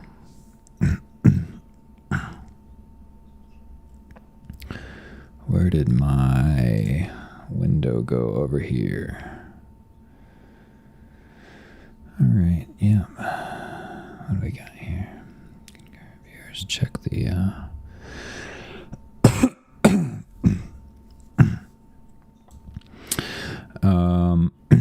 So yeah, I'm not sure if you were here earlier, Baka, but one of the things that I was showing on the sampler, I jumped in super late. Did you cover using LoRa's?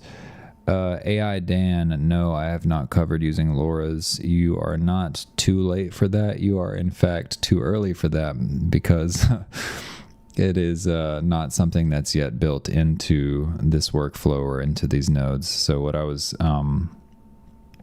someone had asked about that a little bit earlier. What I was telling them was I didn't want to build the LoRa's and control nets and stuff into the sampler. For one, this is already like a really complicated node on its own. The code for this is crazy. But for 2, it just like, there's so many fields on it already and so many inputs. It's already, if I keep adding more stuff, it's just going to end up getting cluttered and kind of defeats the purpose. So I want a separate node that will be either, I don't know if it'll be in front of the latent chooser, like to the left of it or to the right of it, but it'll be somewhere like right in here between, I know it's going to go between your prompt and your sampler. So it'll be like right in here somewhere. There will be a separate node that holds all of the functionality and stuff for control nets, IP adapters, LoRa's, and any other kinds of like image to image and controlling, feature extracting and controlling, guiding type of techniques that you want to use like that. There'll be a separate node for it, so that way it's contained in its own, each node kind of has its own set of responsibilities, and that way it doesn't clutter up the sampler node. But so that's not yet implemented, but will be very soon. The first things are going to be the Flux Video Diffusion. That is priority number 1 now that I have the sampler ready.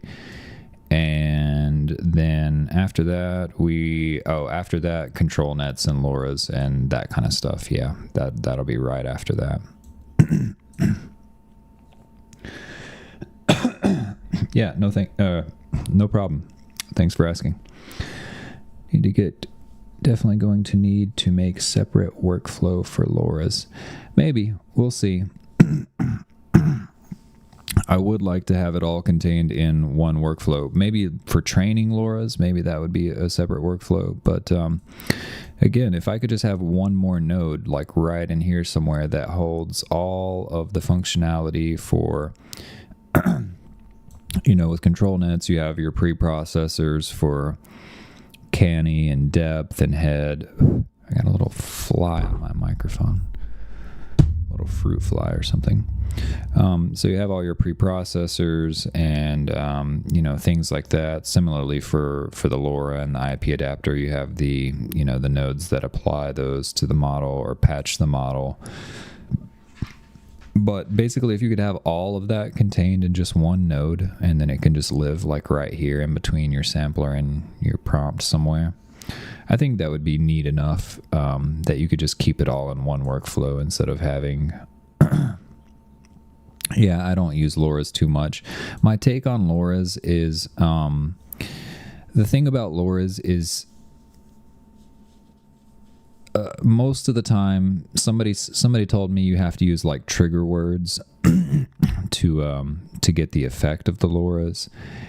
And my thing with that is like, if let's say just use Disney for example. Let's say I have a Disney LoRa and I put that in between my prompt and my sampler, or in between my model and my sampler, so that way it patches the model to apply that kind of effect. And then in my prompt I say, Disney princess or whatever.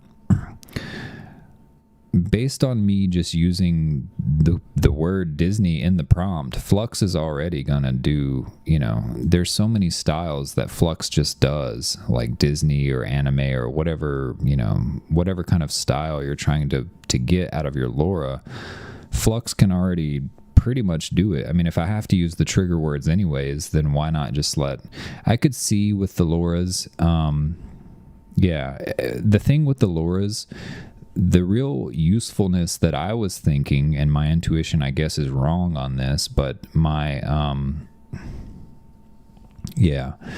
intuition was that you would be able to apply it and not have to really worry about the prompt. Like, let's say I put in, let's say my input image is just some woman and I use the Disney LoRa, and then it would just turn her into something Disney. If I have to make my prompt say Disney already, then Flux is already going to go ahead and, apply that Disney style. So, it just takes longer because you got to patch the model. So, and I know that's just the first run, but still it takes more time. And, if I can do things if I can do it without it and it produces the results that I want anyways, then that's what I would stick to. The thing about the control nets is the pre-processing is very light, so you don't have to, I don't know, maybe I'm not 100% knowledgeable on this, but as far as I'm aware with the control nets, you don't have to, but using one is like telling the model exactly what you're training. Yeah, exactly. So I don't know. I'm sure there are uses, but for me personally, yeah, if you do photography and train your own images, yeah, I could see there being a use for that if you have a very unique, like, niche style. But for the like kind of like widely applicable things like Disney or anime or something, you know, it's not very unique to a specific person, you know. So, anywho, but I like the control nets, I like the IP adapters, and honestly, if I'm just using an image by itself, like, let's go ahead and give that a, I don't know if I want to navigate through my file system right there. Maybe we'll drag it in from a different window. Oh, that shouldn't, I don't even need that open. Let's see what we have over here. Let's pull that over there, and we will go with assets, AI art, images. Who do we have in here? We have my cousin. I don't know if I want to put him on the stream. He might not care, but maybe I'll ask him first. Let's go with, let's see here. This is one of the first ones I did. She's pretty cool. What is that? Is that a 1920? Is that a 1080 image? Let me make sure.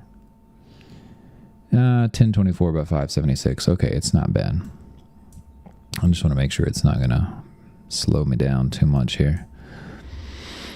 Right, so we have this. Let's think about what we want for an example here. Oh, what is this doing? That's really weird. Okay. But the height and width doesn't matter here. It will extract the height and width from the image. So it's 1024 by 576. That's what we're going to come up with. And let's think of an example. Let's see. We have our woman here. What else? What other situation could we put her in, or what other style could we apply to her? And while we're at it, I'm going to go ahead and turn this back to original. And I'm going to get this we'll just use the stock seed that we got going. That way we don't generate a whole bunch of images here. Painting, yeah, we could do a painting. So what I'll do is I'll just come over here and we'll say, maybe we'll let Llama take care of this one. Painting of a beautiful woman. Close up painting of a beautiful woman. All right, we'll go back to extra crispy. We'll let Llama take care of that. So we got one prompt.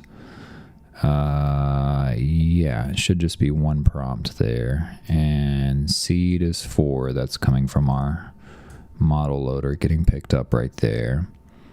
Have our image. The height and width is irrelevant because it'll get picked up from the image. And Euler DDIM, yeah, we'll stick to that, and we'll turn off the params for now, and we will go with denoise. That's what I'm looking for. Let's just start at like 0.9, and we'll just give that a little test and see what happens here.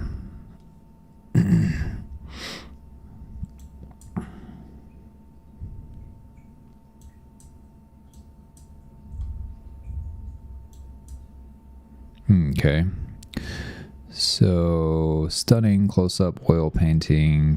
Hopefully my GPU is not too loud. It takes off like a rocket. Brush strokes. Okay, yeah, it looks good. Let's see what we come up with.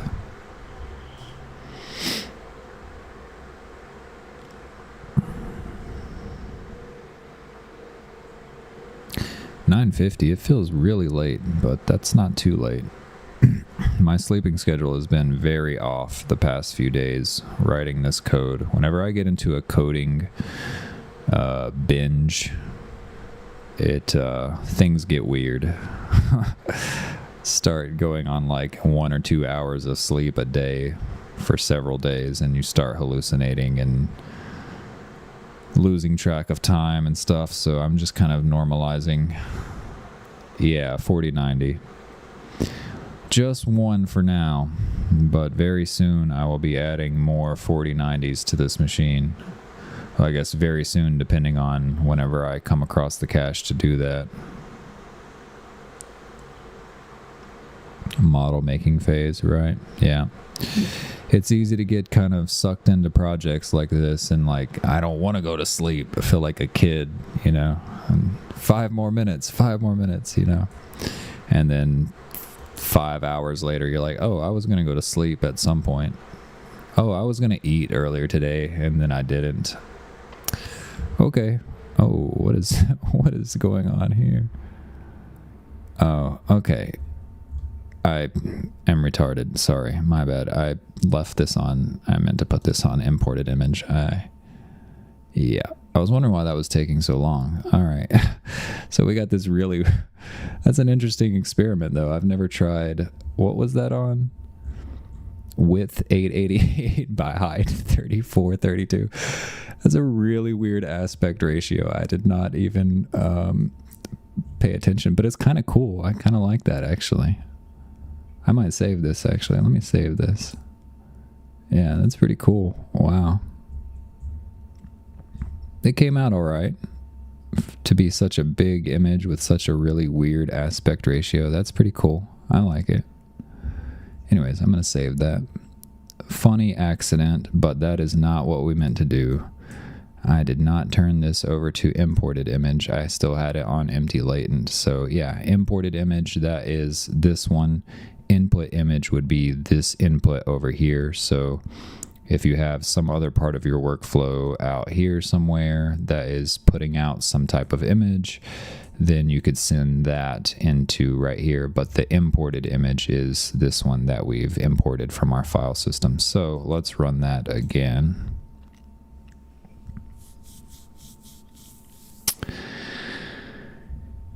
Yeah, I was going to do the liquid cooling on the 4090. Yeah, if you want to do more than one 4090, you have to do liquid cooling because, I mean, you're just not going to fit, you're not going to fit two 4090s onto a motherboard. I mean, on my motherboard, I could probably fit two, like if I do two air-cooled 4090s, one on the very top slot and one on the very bottom, it might fit, but it would be so tight. So you pretty much have to go with the liquid cooling. And I bought a liquid cooling block for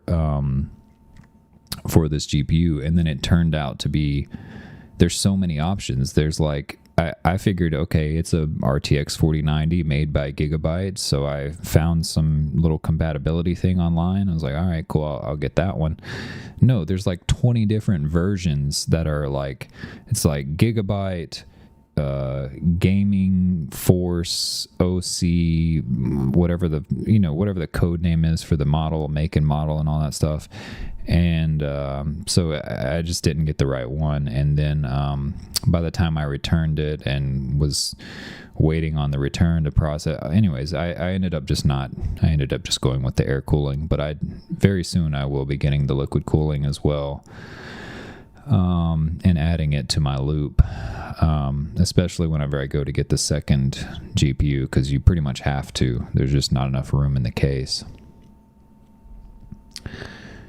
Yeah, doing one more. Yeah, two 4090s and an upgrade on the CPU and liquid cooling. Yeah, that would be really, really nice. But we got to make those YouTube monies first, so we'll see what happens. So anyways, here's our lady. our woman here, and that turned out really nice. I like that. But so this is supposed to be a painting. It's a little painting-like, but we could maybe just turn our denoise. We started at 0.9. Let's go say like 0.93, and then say like 0.95, 0.97. We'll just try that. They're pretty small images, so it won't take that long.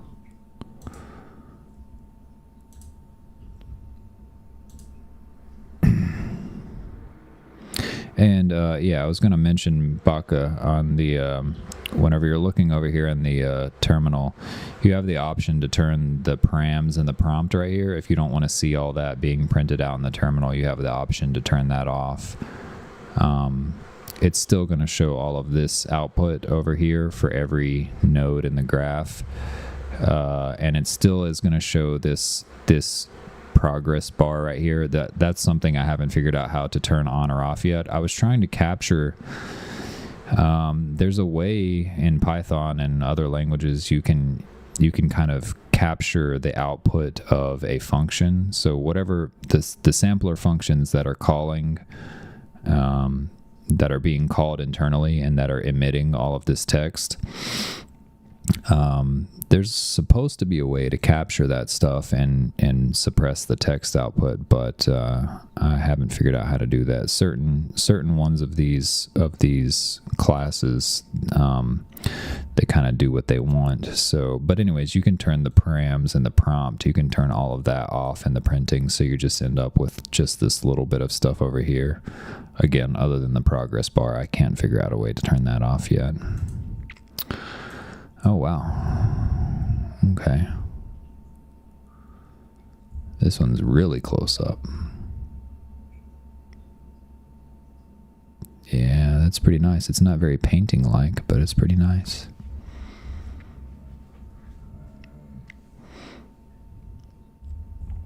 But anyways, just my point with that was just, just using these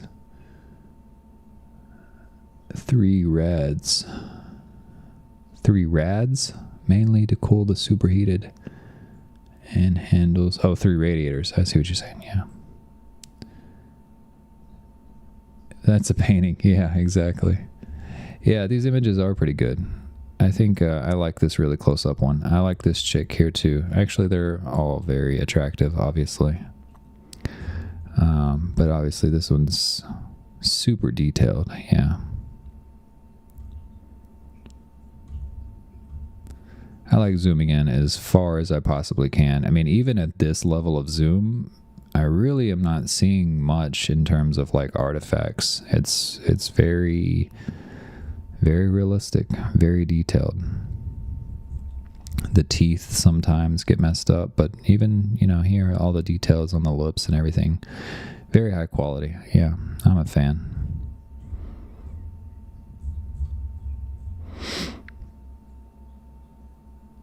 Yeah, crazy detail. But so that's the whole reason of wanting to do the Flux Video Diffusion thing, because stable video diffusion just doesn't... It's decent at coming up with the frames. So, like for example, did I save that one? I can't remember if I saved it or not. I don't think that I did actually. Did I? Where did our guy go? We had let's see here. This one here, maybe. Project assets, images, thumb assets, nope. Assets, examples. No, I don't think I saved it. Anyways, on that video on the Flux where we were talking about the anything, is there any workflow profile? Let's see here. Hold on. More open source video models coming out too. Yeah. Yeah, I've seen some of the cool ones. Kling. Kling is looking pretty awesome, how you can kind of just draw on the image and direct, like, you know, a certain, like a cat. You can tell the cat to walk over here, tell the human to walk over there, tell the car to drive this way. It's super cool. Is there any workflow profile you have? Open Flux, like profile with all of them, like open art profile. Workflow profile, like open art. Richard, I am not 100% sure what you mean. Open art profile?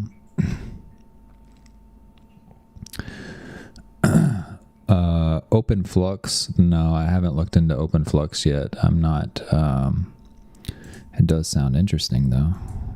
Let me save this really quickly so I don't forget about it. Forget about it. Save that over there. Okay. Like Civet AI kind of accounts. Oh, I see what you're saying. Yeah, I thought that's what you meant, but yeah, just Patreon and GitHub. So I'm about to push, as soon as I finish up this live stream, I'm going to push all of these new nodes up to the GitHub. And when I do that, I will also, yeah, you're good, man. I'll also put a new workflow. There's a workflows folder on the GitHub, but I'll probably have to update that because the old workflows, yeah, GitHub and Patreon. And Patreon, everything's free. So if you want to be a member over there, you can be a free member and you can still get access to everything.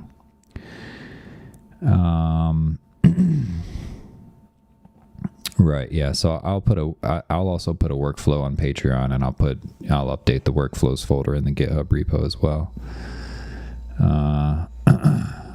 Because the old workflows are using the old nodes, and so yeah, we'll need new workflows. Well, I guess really we just need one workflow. Yeah, I mean, so here's my thing with the, you know, paid stuff. I would like to, if you look on my Patreon, you'll see, actually, I don't know if I should open that directly.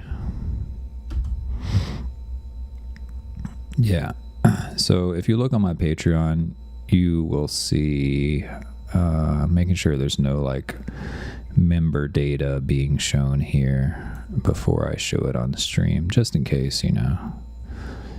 Yeah, it doesn't look like there's anything sensitive here. Yeah, if you look on my Patreon, you'll see all of these memberships here. I got 4 people here right now, and then the rest are all empty. But they're just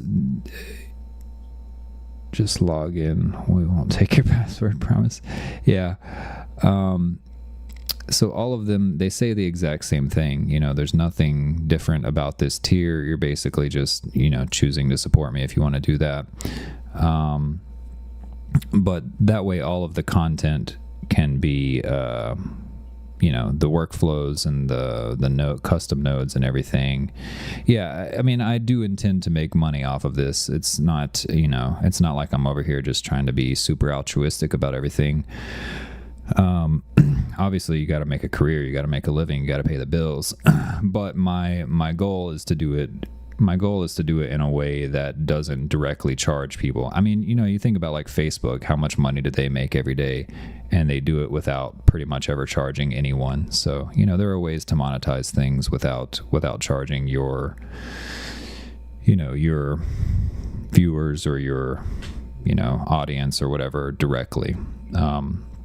And some things I do charge for, like if I have, you know, I can do like one-on-one coding sessions with people, or, you know, and it doesn't have to be anything related to Comfy, but, you know, different types of software, different types of software engineering, or whether it's AI related or not, really anything.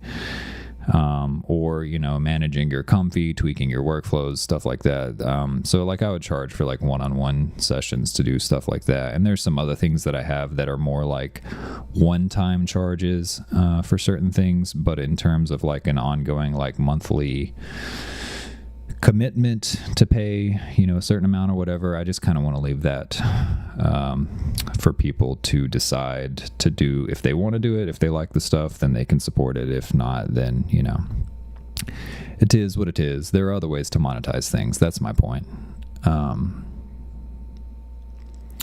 Top quality, okay, check it out. Happy to pay a bit for a month if I use a lot of stuff. Yeah, that would be cool, Richard. If you want to join over on the Patreon, you can just choose a tier, and whatever you feel like is the worth. I think the tiers go from like $5 a month up to $100. So yeah, anyone. The one-on-one, I think I have it set to like $200 for an hour right now, something around there. I have to look to see, but I think it's right around that. Shop, yes, 1 hour pair programming / comfy help session. I can show that as well. $200. So I think that's pretty reasonable for an hour. And obviously we would make it a productive hour. We're not going to just sit around and twiddle our fingers. Let's see here. Make your bread, just log in. Got to get us addicted first, then get us later. Yeah, I mean, like I said, there's other ways to monetize things. I want to keep as much as possible as free as possible for as long as possible. That's the goal.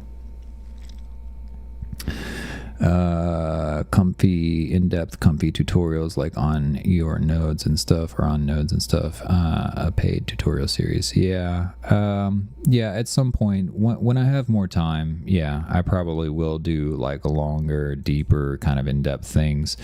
But also the problem with that is like not a lot of people are even going to want to watch that. Like from my personal experience, whenever it comes to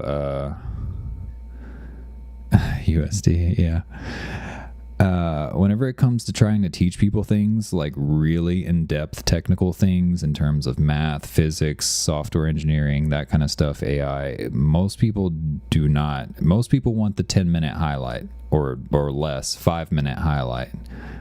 So very few people will actually sit and watch like a 30-minute to an hour, just super deep dive nerd fest video about like all of the intricacies of Comfy UI. Most people kind of want to like, all right, show me what I need to get up and running and doing what I want to do. And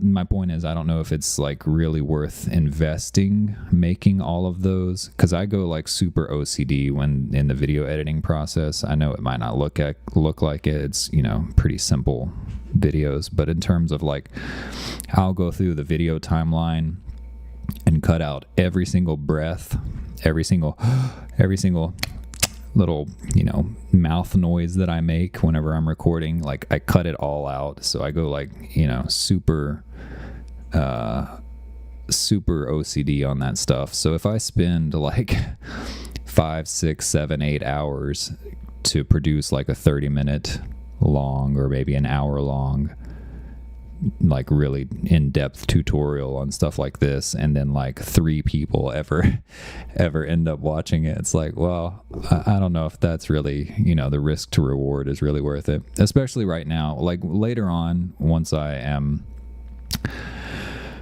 we'll say, further along in the monetization strategy, once I have a little bit more breathing room, and I can do certain projects like that, then I'll spend more time on that. But for now, I'm really on a push. I just broke the 500 subscribers to get the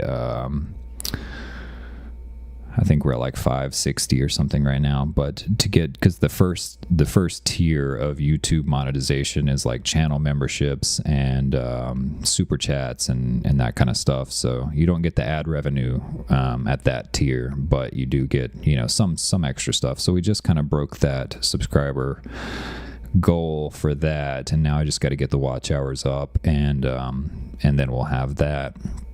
But really the push is to get to the ad revenue as soon as possible, because you can charge people for stuff all day, and that's one way to go about it. But really, if I can get to the ad revenue monetization stage and then just produce really good quality videos that get lots and lots of views, then I can make the money without having to charge people. And I think that's a pretty worthwhile goal, and it broadens your monetization base too, because then it's not just my subscribers who are generating money through that ad revenue mechanism. It's all of YouTube, anyone who happens to click on one of the videos or whatever. So yeah, it's something I get from working in sales. I've done a lot of sales jobs with being on the phone, cold calling people and stuff like that, or not even just that, but kind of managerial type jobs where you have to make calls to certain customers in terms of scheduling and delivery and stuff like that. So basically a lot of customer service type of experience being on the phones and stuff. So yeah, it's where I've developed my voice that I try not to, it's pretty much just my normal natural speaking voice, but I just try to control it and make it smooth, and so that way it's not too, that way it's easy to listen to. I don't want people to I don't want it to be too shrill, too high pitched, or my S's or my P's being too powerful. So I wanted to make it pretty easy for people to listen to. YouTube, but series with short videos, not too technical, 10 minutes K-sampler, less clicks than how to make this. Yeah. Noticed YouTube used to let anyone monetize, and now, right, yeah. Well, yeah, you need there's 2 tiers of monetization now. So the first tier is 500 subscribers and 3,000 hours, watch hours of video.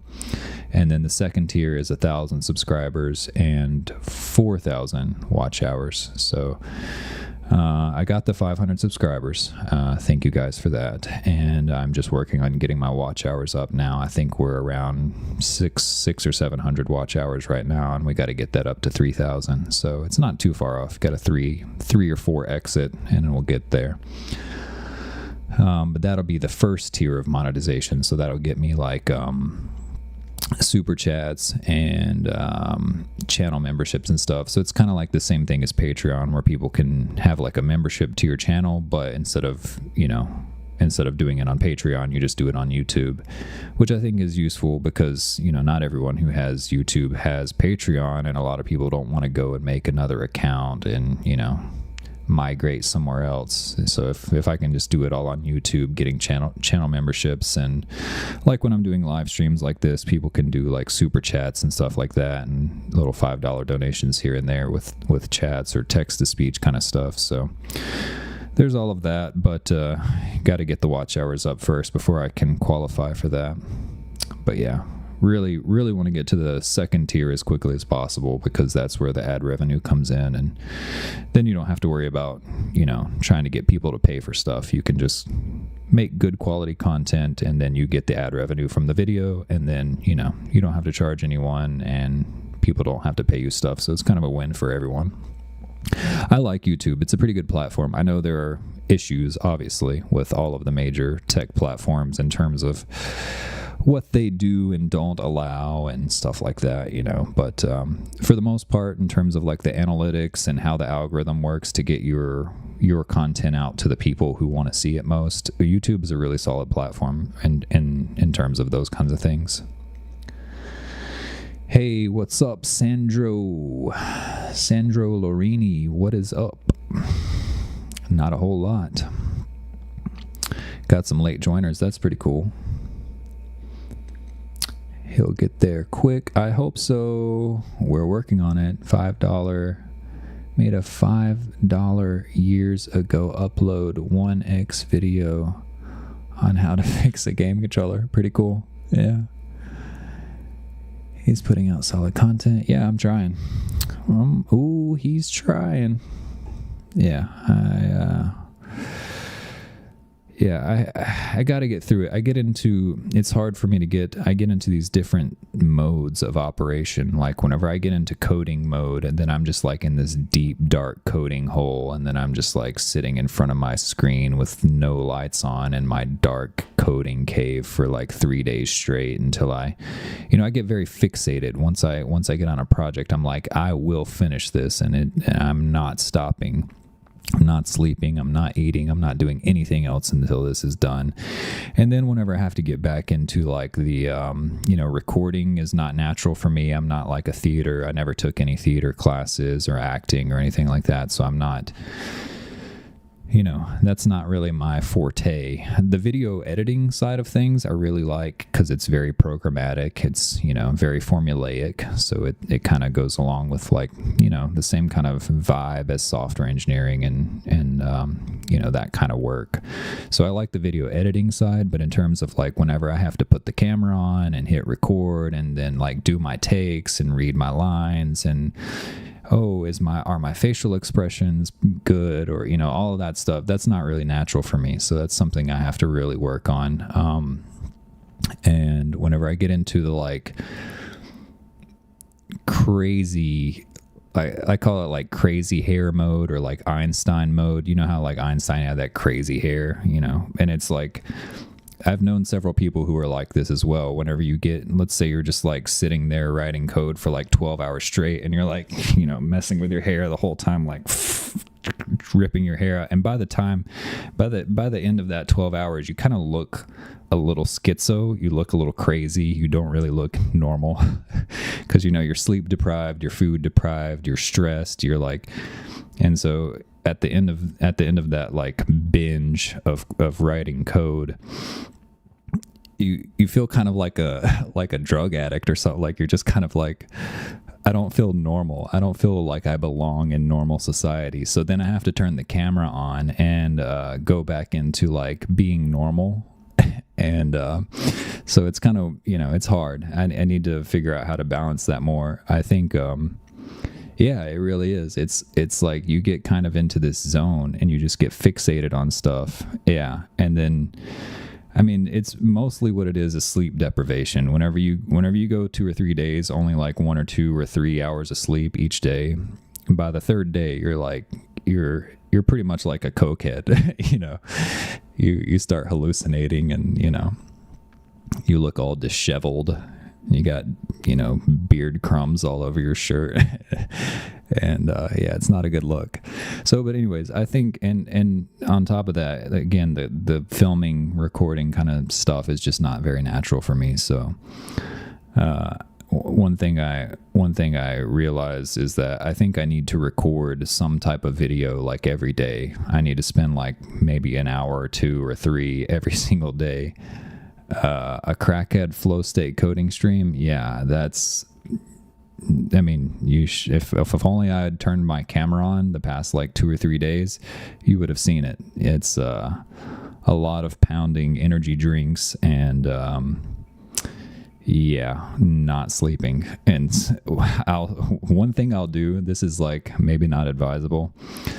But if you're trying to be extra productive and you're trying to force yourself to not sleep, you can just refuse to get out of your chair.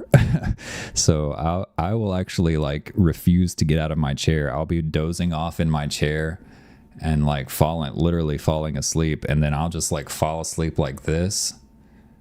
And then I'll wake up like 2 hours later with my neck just like killing me. And I'm like, oh God. But then I've got my little 2-hour nap and I'm like, okay, I can keep going now. And so by forcing yourself to fall asleep in the most uncomfortable, painful position, you ensure that you don't sleep very long, because within an hour or 2, you're going to wake up in a lot of pain. So that's a good way to kind of force yourself to not sleep if you're going extreme like that. But that's a rare occurrence these days. I try to at least get like 4 or 5 hours of sleep a night. So a crackhead coding stream would be pretty cool. Although there might be a good bit of foul language in there, but we're all adults here, I guess. I hope. Coding binge sounds like binging on sound design. Yes, exactly. That's why I like the video editing side of things. The filming side, being in front of the camera, is not supernatural to me, but as far as like the editing part, it's the same with audio production and stuff like that. It's very formulaic. You have your timeline and you cut out your little clips and you have like a little bit of something here, and it's you can kind of build up these little modularized workflows that's very similar to like writing code. Yeah, so it's a very similar vibe. And especially, you got your headphones on listening to some like, Justice or some kind of cool electronic music. I listened to the other day I listened to this concert of Justice and Daft Punk in the same, like it was them together on stage doing some kind of show. I was like, I never really thought about Justice and Daft Punk together, but that's a really good combination. They play really well off of one another. So, just like blaring some loud electronic music, pounding energy drinks, and occasionally a late night cigarette or two. Yeah, by the end of it, doing that for 12 hours, 13 or 12 to 36 hours straight, and you're like, okay, you don't feel like a normal person at the end of it. Yeah, exactly.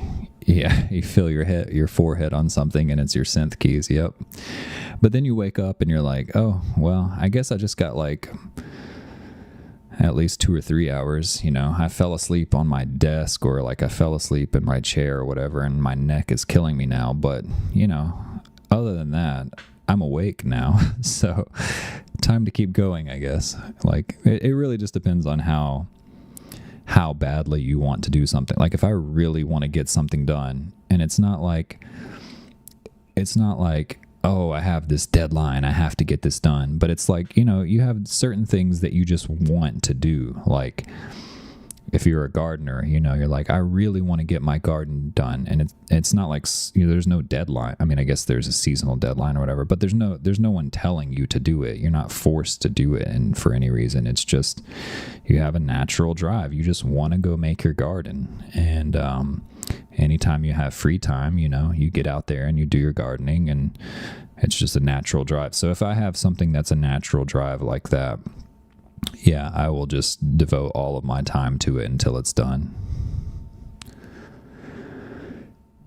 AI, yeah, dude. If you want to learn AI, you need to get up with Andrew Ng. He is the man for sure. Andrew Ng. You can find his videos from his older.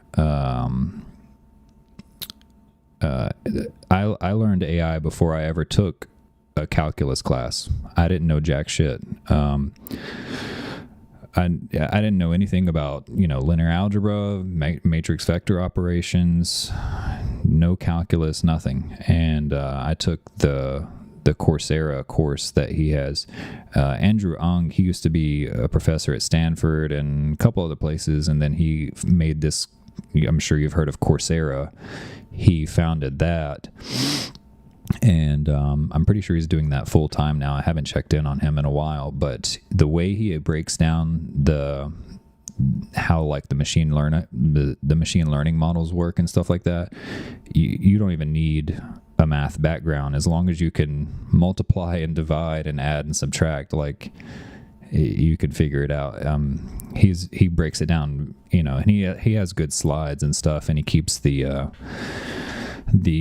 formulas for the equations and stuff. It's all he's very good at breaking that stuff down to people who don't really know what they're getting into. Anyways, that is to say that I learned it. Yeah, exactly. Yeah.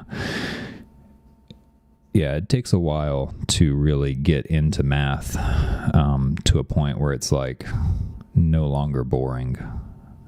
Because it has to be useful, right? If you're just sitting there memorizing equations, it's like, oh, this is boring. Why am I doing this? But if you can actually write some code that implements an equation that, you know, performs the task of image classification, that's pretty cool. So, you know, once I was able to get into that, where I could actually do something useful with the code and the math, that's where it kind of started clicking for me. And that's where Andrew Ng Ung, I think that's how you say it, Andrew Ung. He is fantastic. But again, you can just find his videos on YouTube if you really want to. Andrew Ung AI. Yep, this deep learning here, this playlist right here, this machine learning specialization, I'm pretty sure that's the first one in the series of classes. So that's probably where you'd want to start. And I'm pretty sure he uses either MATLAB or whatever the other one that's very similar to MATLAB is in that. So it's not Python, but it's pretty straightforward. And then he has this one recently. I saw that he's got this AI Python beginners class, which is actually probably the way to go. I haven't taken that one, but I'm sure it's only 2 months old. I'm sure he's got it really dialed in by this point. Big spouts of insomnia, but it kind of works to my strength. Stay up for hours, and a crackhead state is really, yeah, it's the stuff that you'll remember, and also, you know, like everybody else is asleep at night, so everything's quiet and there's no interruptions. You know, you can really get stuff done at night. It's nice.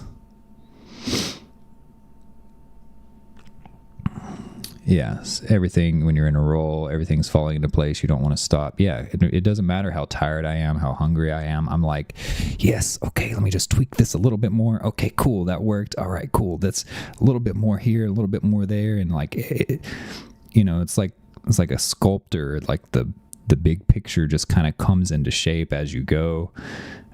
Whether that's like on the video audio production side of things. I haven't messed around with, I really want to get into making music. It looks so fun. It's another one of those kind of like tweaking, you know, those things you can get sucked into for for like 12 hours at a time.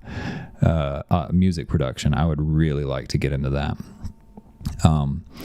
But that's another thing I'm going to have to do whenever quite literally being in a flow state. That's why I named the channel that, because, you know, I like being in that state when you're just like, you know, I don't know if you guys ever watched the Mark Zuckerberg movie, what's it called? The Social Network, with, Timberlake and,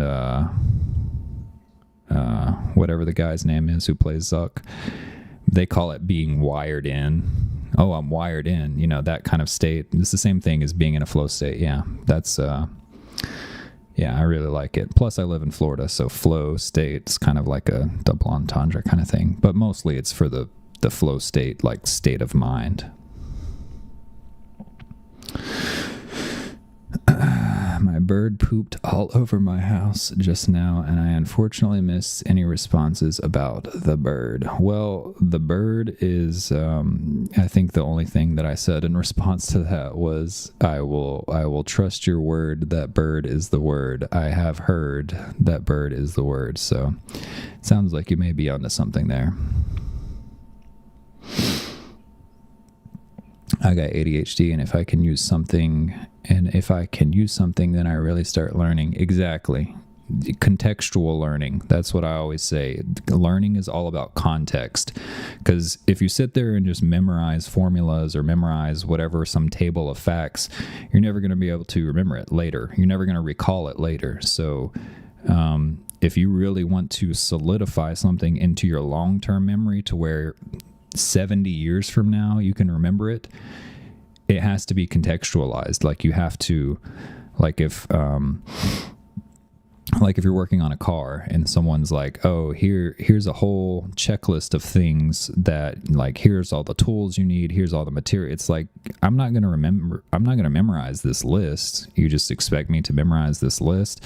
But then once I actually get in there and I do the job and I use each tool, like, okay, this tool is for this specific nut that has to be turned in a certain way, or like, a serpentine belt needs a certain tool so you can, then I start, then you have a context in which to put the tool. So it's kind of like you have these little bins, these folders of where you can store objects into each folder. And then once you kind of have a context for where things go, then you can remember this, 20, 30, 70 years later, no problem. You can actually commit it to long-term memory like that. So just sitting there and memorizing lists of things, or memorizing formulas or equations or facts or whatever, it does not work for me at all.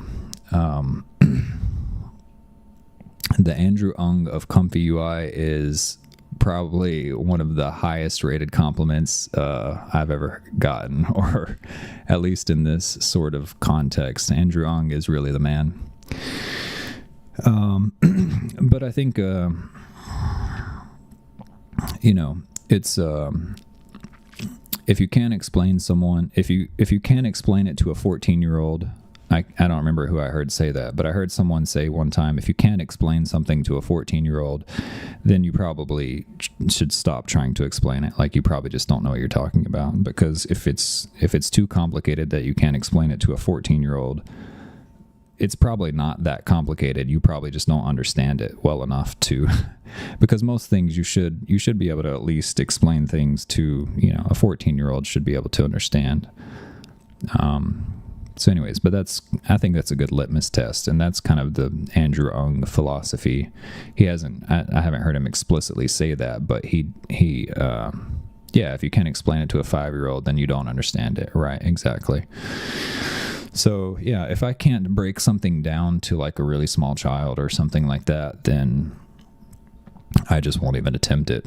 I just, I'll just let people figure, I'll tell you what I know about it but I won't claim to be like an authority on a subject unless I can break it down to like a 14-year-old or someone younger than that. Harvard X, yeah, EDX, I did that for a while. Or I took a couple of courses on there. I know they got a good selection of free courses on EDX. Python. Yeah, Python is the way to go, man, because especially with the AI and stuff, there's so many like scientific libraries and things that you can do with Python, and web development, anything you want. It's so there's a lot of community support in Python, for not just for like lame stuff, but for really cool stuff, like all the computer vision stuff. There's a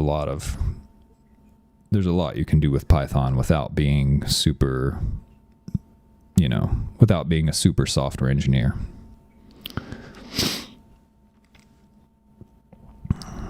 Yeah, making music. FL Studio. Yeah, exactly. I used FL Studio like one time, way back in the day, and then I played around with what's the Apple one? Not Final Cut Pro. That's the video one. But they have GarageBand, and then they have goodness, what is that other one? Salute. Logic. Yeah, Logic. Yeah, I played around with Logic a little bit one time, and it was pretty cool. Yeah, I really want to get into that. Super, super fun.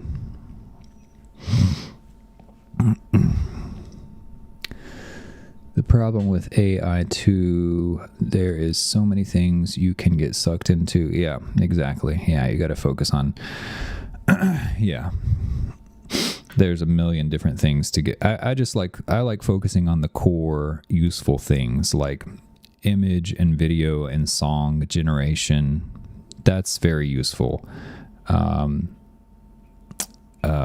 Object classification, object detection, those types of computer vision algorithms. Like you've seen the, I'm sure you guys have seen the like Object detection AI.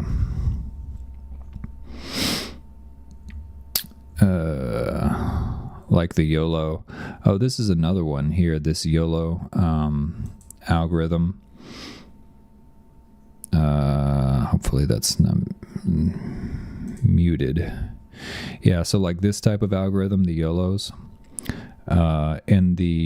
speaking of the Coursera class that I was talking about earlier, you do this in Coursera. So you do it in the context of like, it's like a dash cam. So basically in one of the programming exercises, they give you a short clip, like 5 or 6, 7 seconds of dash cam footage, and you actually write some Python code to implement this exact logic here that puts bounding boxes around all of the cars and stuff like that.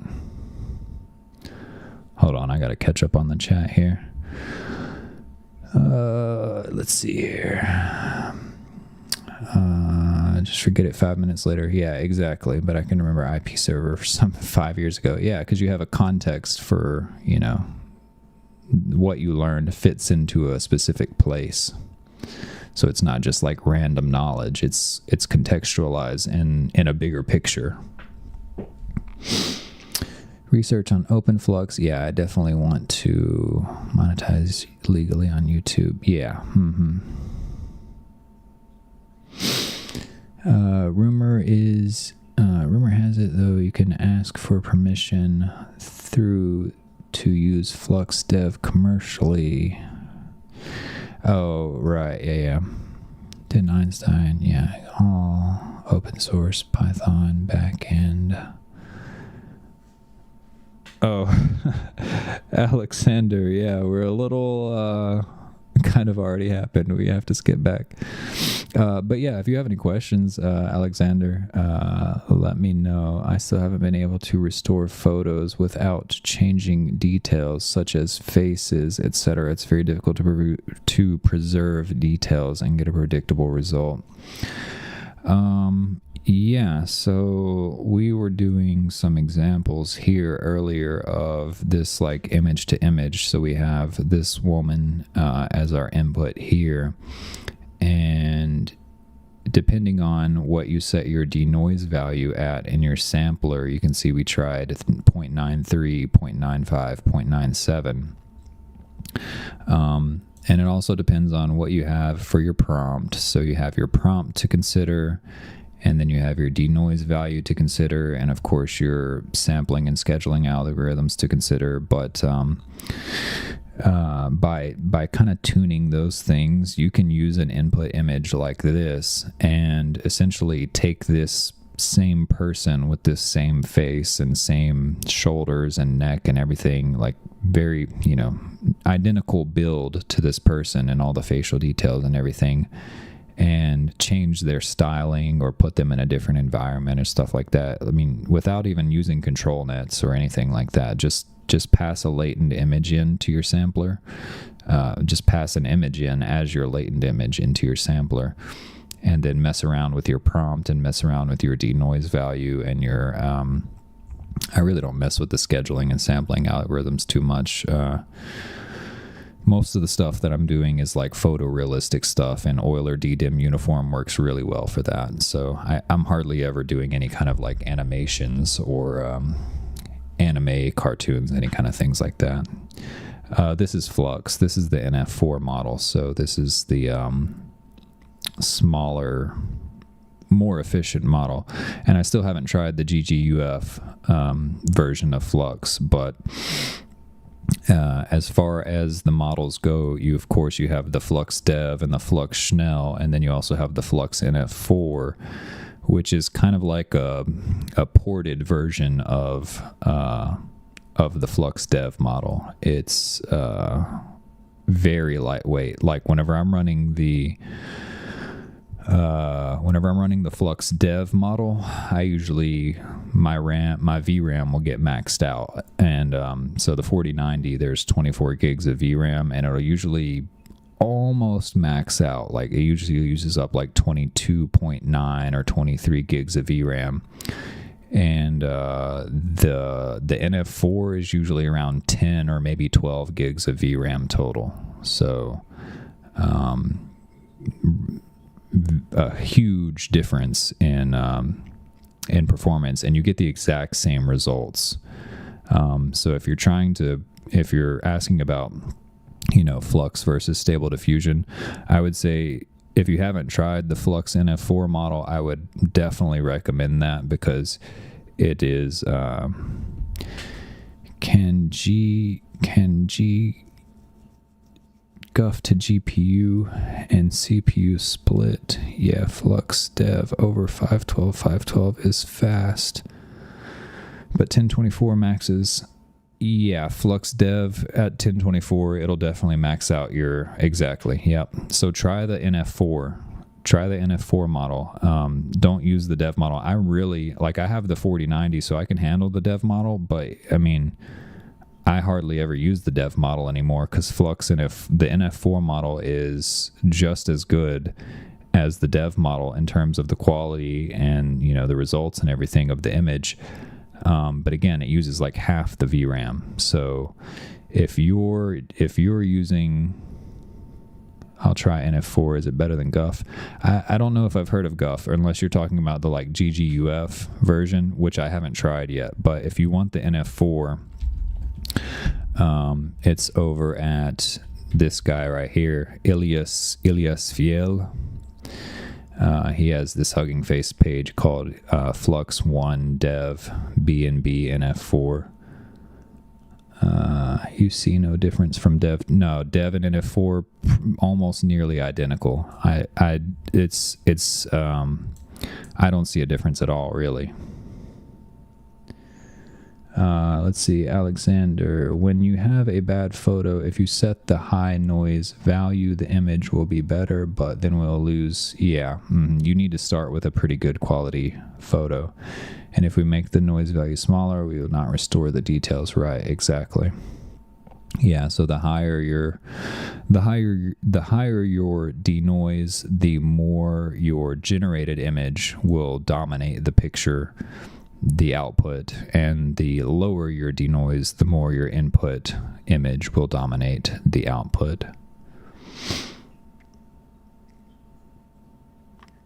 Yeah, I would definitely highly recommend NF4. Again, that's over at this Ilias Fiel right here. I don't really know anything else about any of his other models, but I just know he has this Flux NF4 right here. I think you might be able to just install it through, I know you can get the loader if you go to Custom Nodes Manager and search for NF4.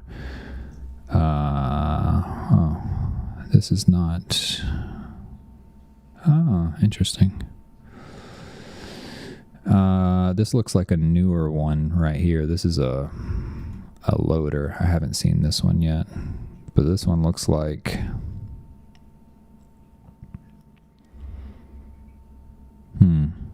this one looks like it might do,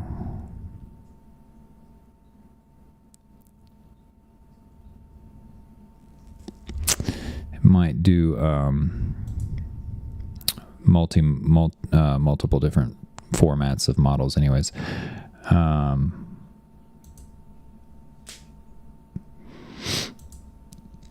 Yeah, maxing out a 4090 is not very difficult to do. If you're doing 1920 by 1080 images, you'll max out your 4090 every time.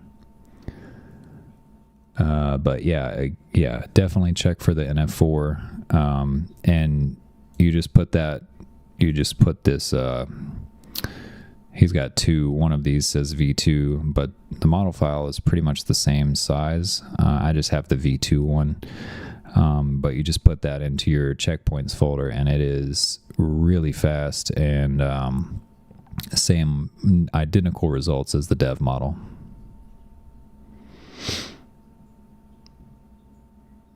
Yeah, I don't even use the dev model anymore. It's just not worth it. It's the same exact results for half the VRAM. So check for NF4, max this out. Yeah, I'm running fast as well. Wow, damn, FP8. Yeah, Yes, but I mean restoration of bad... Right, yeah, restoration of bad photos with preservation of details. That's a really hard task to do no matter what a model or whatever you're trying to use. Flux NF4 does not seem to support LoRa. I know I did... I know I did a LoRa video. I'm pretty sure I used... Oh,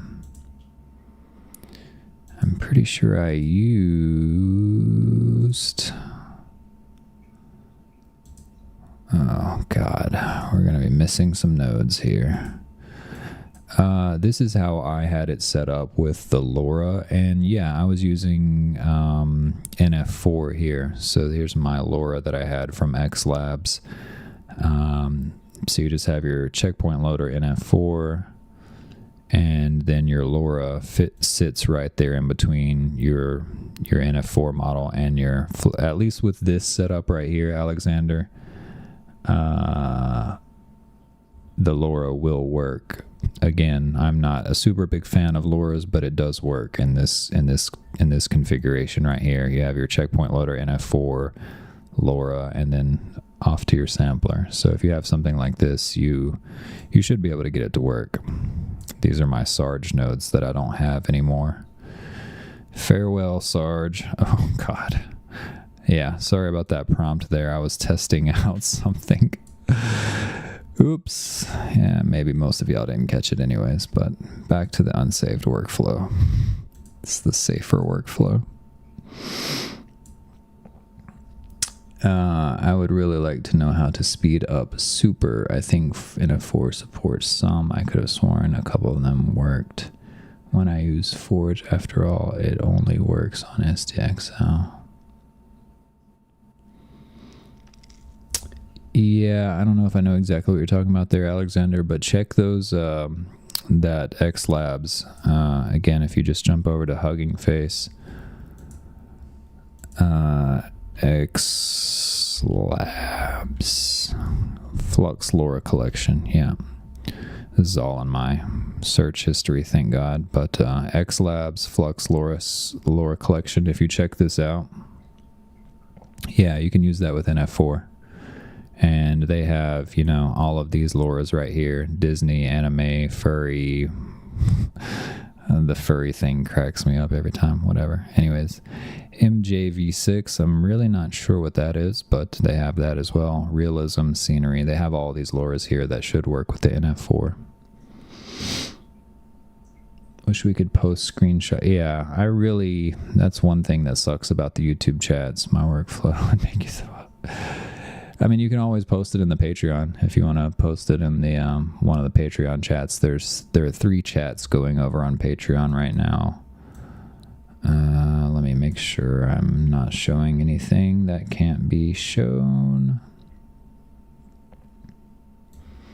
Yeah, I think this is fine. Okay. I haven't seen this, but all right, here we are. Oh, God. Gotcha. I did this on before your podcast using previous FlowState work, so CAD Castle. As from now on, I've been on years elsewhere. That's a pretty cool image. Anyways, yeah, pretty cool text. I like that subtle kind of stuff where you put your brand name into images like that. It's pretty nice. Super. Yeah, I was wondering what you were talking about there. But yeah, anyways, Baka Blitz, if you want to put stuff in these chats over here, you can drop images over there if you want. Let's see here. What do we got? Flux NF4, Super, SDXL, screenshots. NF4, yeah, give NF4 a shot. NF4 is really good. You can put style selector in project. I was referring to LoRa's and NF4. Yeah, I mean Super doesn't work with Flux. Super, I don't know if I know what super is.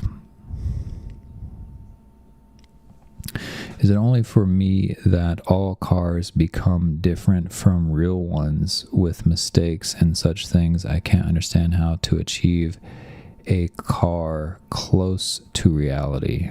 I mean, super doesn't work with Flux. I gotta make a Patreon.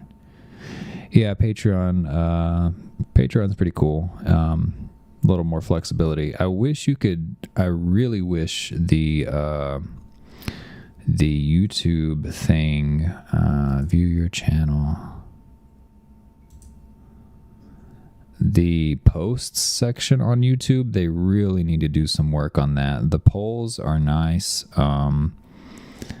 but it's pretty basic, and it does not seem like it gets, pushed very heavily in the algorithm. Like, I don't think very many people even get notified whenever you're making posts like this, unless you're specifically like subscribed and you clicked the notification bell so you get all notifications. Then maybe you'll get notifications for these posts, but otherwise I don't think most people get them. So I know it's like a video platform, so this isn't really their primary objective, but I mean, it still couldn't hurt to work on that. I wish there were more features in this section of YouTube is what I'm getting at. But for now, we have, Patreon to kind of get around that. Or X. I do have an X account. I just really never use it. I also have an Instagram. I never use that either, though.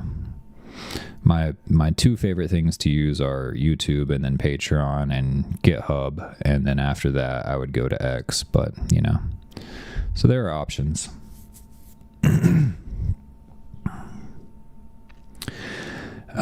Alexander, if you explain a little bit more what super is, I can check into that. I'm not sure. I haven't heard of it.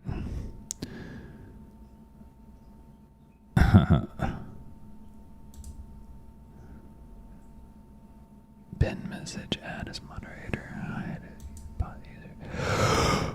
Oh, I see you posts in my feed. I just have notifications. I only get phone calls and text messages. Yeah, that's a good idea. I frequently put my phone on do not disturb.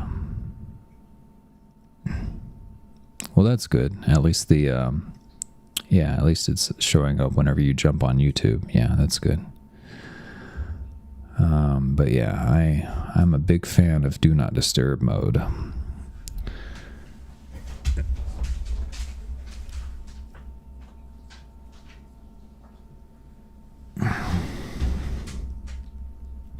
Yeah, Alexander, if you want to, I guess I can do a little Google search real quick.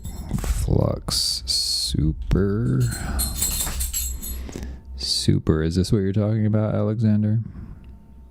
Super workflow. Maybe open it. Oh, I hate Discord so much. Sorry, that's one thing I'll never do is Discord. I've tried to use Discord so many times. And super upscaler. Oh, okay, so this one right here, this is what you're talking about.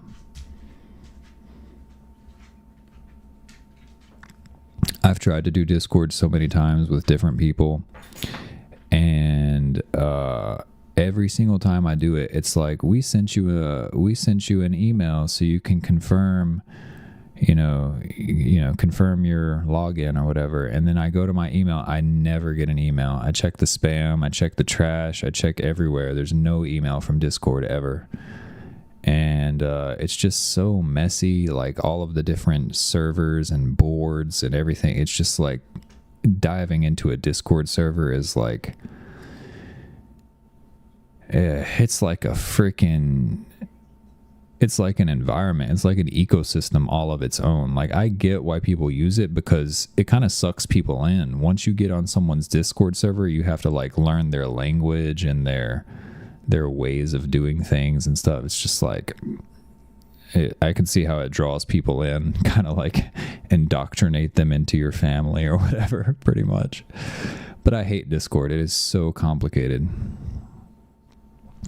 And that's from someone who, I definitely work with some really complicated stuff on a regular basis in terms of like AI, and not just comfy, but actually, building AI models from scratch, like really like implementing the math directly. So like I definitely mess around with some really complicated stuff, and some things are just overly complicated for no reason, and Discord is one of them. It's like it shouldn't be that complicated. There's no reason for that. Super upscaler, not Flux. Yeah. Oh right, I was gonna talk about that, the car thing.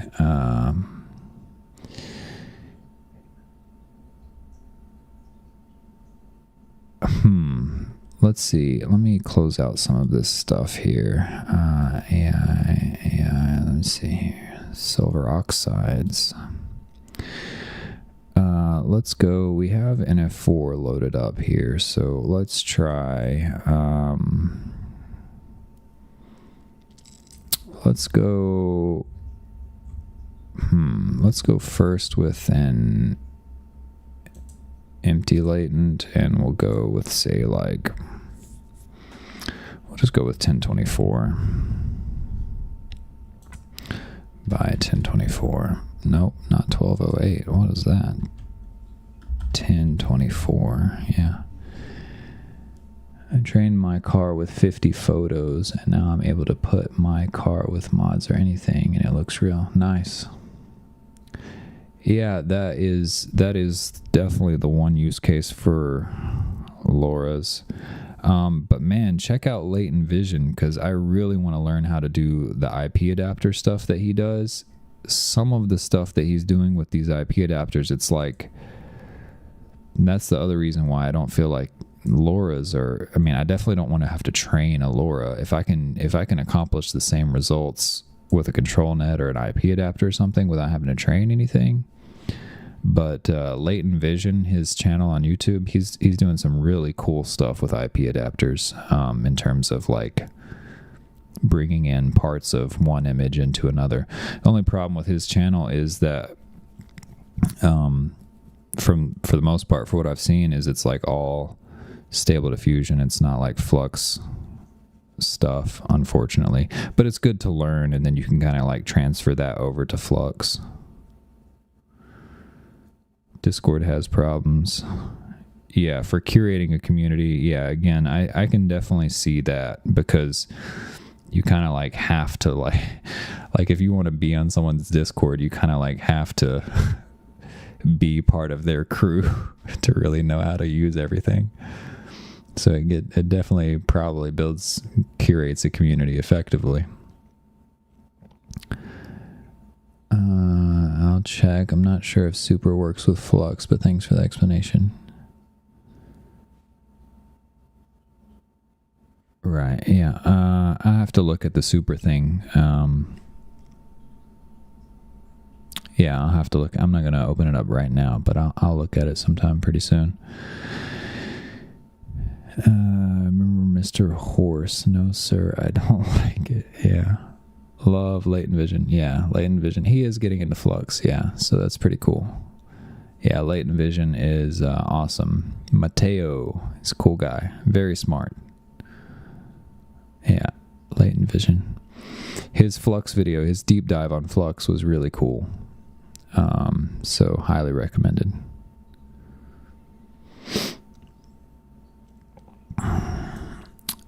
What was I going to try? Oh yeah, cars. Who was talking? Train Lord. Oh yeah, trying to get a car that looks real. I don't know. I mean, I don't know. If you're trying to do like a specific car, like if you're trying to do your car specifically,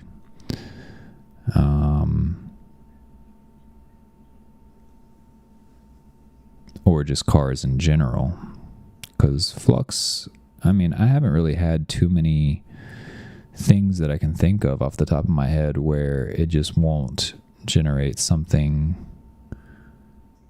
realistic at all. Normally I can coax out a realistic image, and most of what I'm doing is realistic stuff. I don't really like, messing around with like cartoons and anime and that kind of stuff. So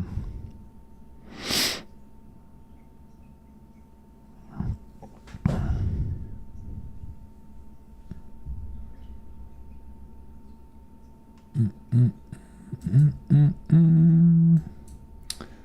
me put this back over here. Close that. All right, cool. Cool.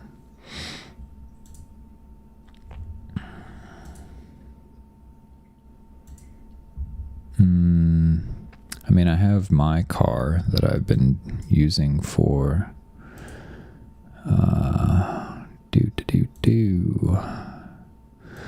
This one was pretty cool too, actually. So that's pretty realistic.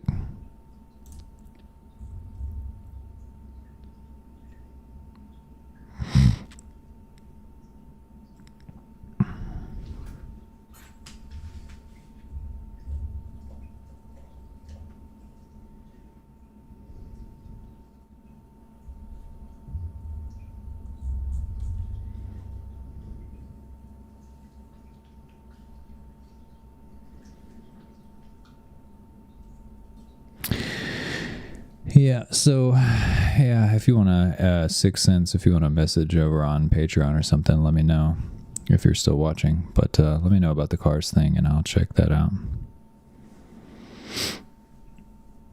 Yeah, this is like super classic style wheels, rims.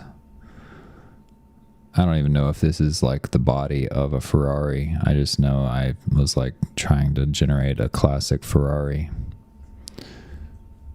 And yeah, ended up coming up with the other one that I actually went with. Oh. Excuse me.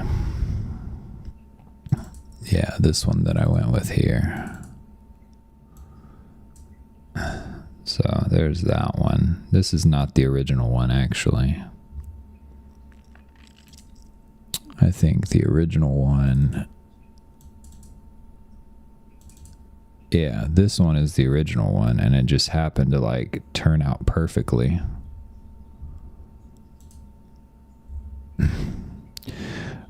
Go-to energy drink. It's kind of varying recently. I've been into Primes recently. The Prime blue, whatever the blue flavor is, blue raspberry or something like that, and the watermelon, the pink one is pretty good too.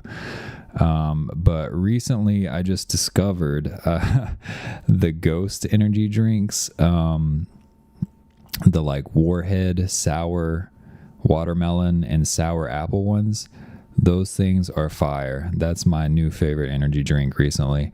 Something about the sourness too. It's like the caffeine obviously wakes you up, but then also the sourness kind of wakes you up. So it's like extra effective in terms of wakefulness, and so I don't know, I like it, and it tastes really good. It reminds me of childhood, always eating sour Warheads and stuff all the time.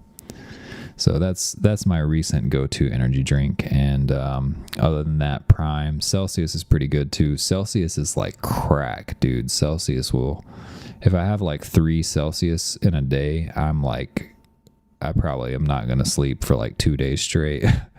Those things are like crack. But Prime's pretty good too. And the Prime Orange and the Ghost Orange, the like orange cream soda kind of flavors, I really like those too. But lately those sour ones are really fire. The sour watermelon, the sour apple, that's the only 2 I've tried so far, but they're really good.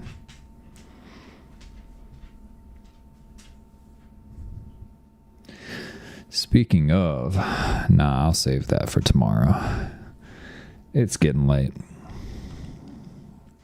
Unfortunately, I do Monsters. It's like acid, but I highly recommend trying out Mountain Dew's Game Fuel. Sounds corny, but they snap for no reason. I mean, I'll try it. Yeah, why not? Yeah, I haven't. I used to do Monsters back in the day, but I don't know, something about the flavor. I just like the. I got on the Celsius ones for a long time. For like probably 6 months straight, I was just drinking nothing but Celsius. I don't think I've had a Mountain Dew in forever. Yeah, yerba mate. I also do a lot of green tea. can take this. I'm not even using this earbud anyways. I do a lot of green tea. I have these big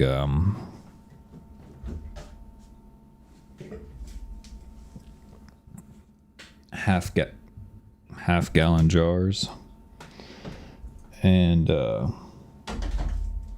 so yeah, I'll make a gallon of green tea. I'll do like green tea and peach tea together in the same, so it's like a little bit of flavor, and then a little bit of sugar, not too much. Mostly unsweetened, but just enough sugar to kind of take the bitterness out. And yeah, some peach tea and green tea, and I'll just, between that and energy drinks, I'm good to go. I don't know how people do hard drugs, because like with me, with caffeine, with energy drinks, I'll be awake for days. Like if I took crack, oh my God, I don't know if I would ever go to sleep again. I think I would just I think if I did crack one time, I would just stay awake for the rest of my life. It might be a very short life, but I might not ever go to sleep. I don't even understand how people do it.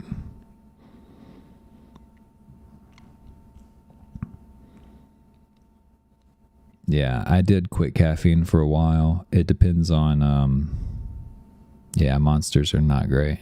None of them are good, though. I mean, like, some of them, like the Celsius ones, kind of market themselves as, like, the healthy energy drink, but really, none of them are not, no, I'm not going to try crack. There's only one, like, I have this really, like, with hard drugs like that, like meth or heroin or crack or whatever, I have this really kind of, I have this like very visceral, gross feeling about that, because I come from like a family with a bunch of drug addicts, and I've seen them at rock bottom when it's not pretty. It's not easy to look at whenever you see people in their lowest of their low like that. But so anytime I think about drugs like that, it's like I have this really kind of gross feeling about it. But I have to say, The Wolf of Wall Street, the scene where they do crack, that's the only time I've ever seen anyone do crack in a movie or something, and I'm like, that looks fun. I really want to try that. They look like they're having so much fun in that scene. But like, obviously, it's not enough to make me actually want to try it. It's just like a stark difference between like the feeling I typically get around, exposure to those types of things. It usually just makes me feel kind of like, ugh, that's disgusting. But that scene from Wolf of Wall Street was like, come on, dude, just try crack with me. Just do some crack with me right now. I was like, that looks fucking awesome. So, but yeah, definitely not about to try crack anytime soon. Yeah, orange peel, grapefruit. Yeah, I like a little bit of peach tea mixed in with my green tea. It makes it pretty nice. Yeah, it does. It makes me sick. It's bad. I mean, the way people get on that stuff, especially meth and crack, heroin, those three are like, people will ruin their entire lives. I don't know if you ever watched, what's that old movie with Jared Leto where they get on crack, or where they get on heroin? Requiem for a Dream. Yeah, have you ever saw Requiem for a Dream? Yeah, it's like that. That's the type of people that I come from. The nasty, gross, do anything for another hit type of people. Grungy. Yeah, Requiem for a Dream. That's a hard movie to watch. Especially if you are like, have exposure to that kind of stuff. If it hits really hard, it's really close to home if you know people who have been through that. After someone I know, along with his wife, passed away earlier this year from taking a bump. Yeah, that's the other thing too, man. It's just like, you never know. You could think you're getting anything, MDMA or whatever you think you're doing, and it's just like half fentanyl, and then you're dead. It's crazy.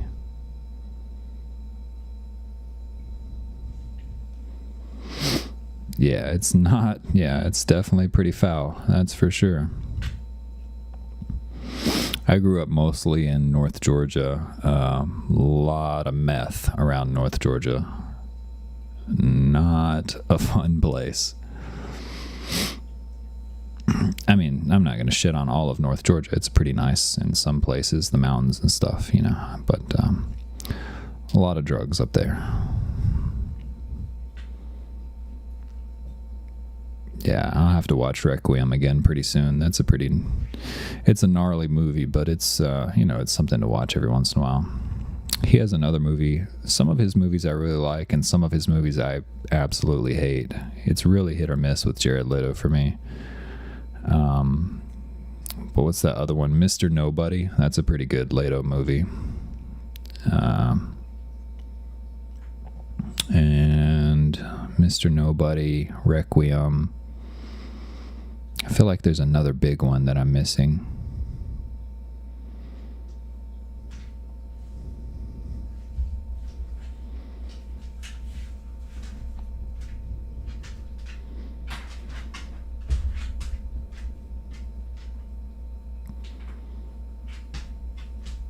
Oh, the rabbit one? No, is that him or is that, if it's the one that I'm thinking of? Oh, Morbius? Ugh. That was so terrible. Brown Rabbit? No, I was thinking of the other one. I don't know if I've heard of Brown Rabbit, but, Brown Rabbit. Leto. Alright, can you stop? Nope. Jared Leto. Oh God, I hated Morbius. It was the worst.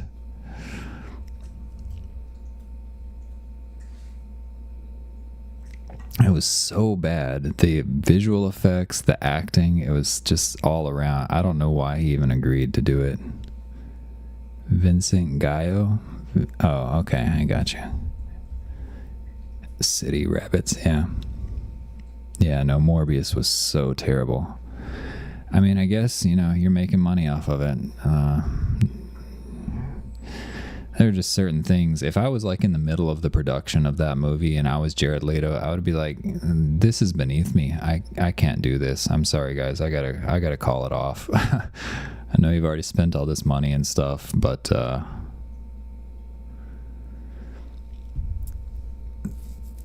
no, I mean, I like some of the superheroes. I like the new Batman, the new Pattinson Batman. I was expecting that one to be terrible just because it's him, I was like, okay, it's just going to be this cheesy, lame thing. But it was actually really good. I think that's one of my favorite, if not my favorite Batman so far, actually. I like the like gritty, like realistic, not a lot of like high-tech fancy gadgets or whatever, just kind of like gritty, realistic detective work, Bro, the Penguin show is set in the Batman universe. Okay, yeah, I'll check. Actually, I think I did hear about that, the Penguin show. I haven't seen it yet, though. Yeah, okay, I'll check it out. My cousin probably has it. We have this, I don't know if you ever heard of Plex, Plex. There's, it's kind of like your own personal Netflix kind of thing. If you have a massive collection of videos and like movies and stuff, you can kind of host your own user interface that people can watch your collection of stuff. And my cousin, he's got like, at this point, it's got to be like 100 terabytes of movies and shows and stuff. He just keeps racking them up and racking them up. Yeah, Plex is awesome. But he's probably got the Penguin show on there. He's always adding, comic related, like DC, Marvel kind of related stuff, Star Wars kind of stuff. So I'm sure he's probably got it on there.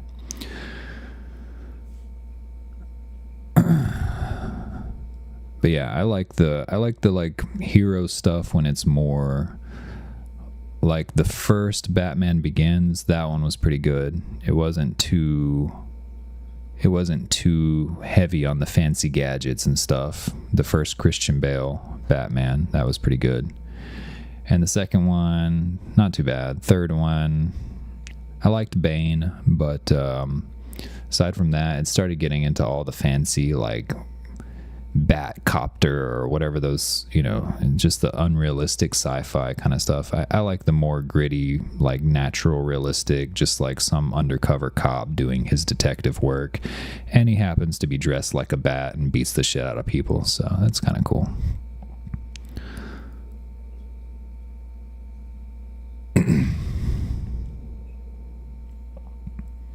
And Iron Man. Of course, it's not very realistic, but I do love Iron Man. Iron Man's probably my favorite. Iron Man and Batman, pretty close for tied for number one, but probably Iron Man would win out if I had to be narrowed down to a number one there. Jared Leto.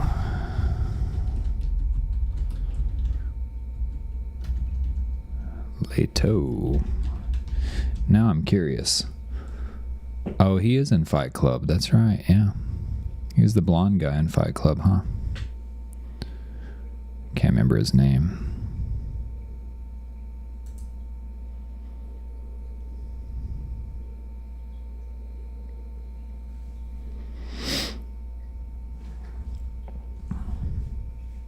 Requiem. American Quilt. Interesting.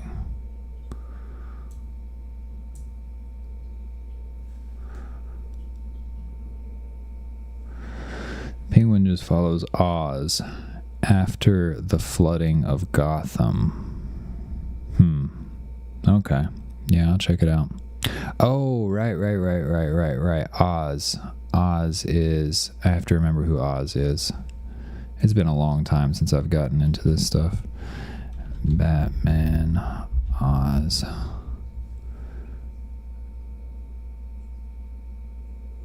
Oh, he is the Penguin. Okay, I see what you're saying. Yeah. Gotcha. Yeah. Yeah, I'll have to check it out. I'm sure he's probably got it on Plex. But I think I'm going to wrap this, guys. 3, almost 4 hours. Did not intend to go this long, but I definitely need to get some food and get ready for bed so I can get up and finish up the rest of these videos in the morning. But thankfully now I think this stream has helped me, hopefully as much or whatever, hopefully as much as it's helped you guys in trying to think about these things and what I want to cover and what I want to say about each one. Yeah, I'll have to start doing some more streams soon. I was playing around with it a little bit earlier, like within the past 6 months or so, but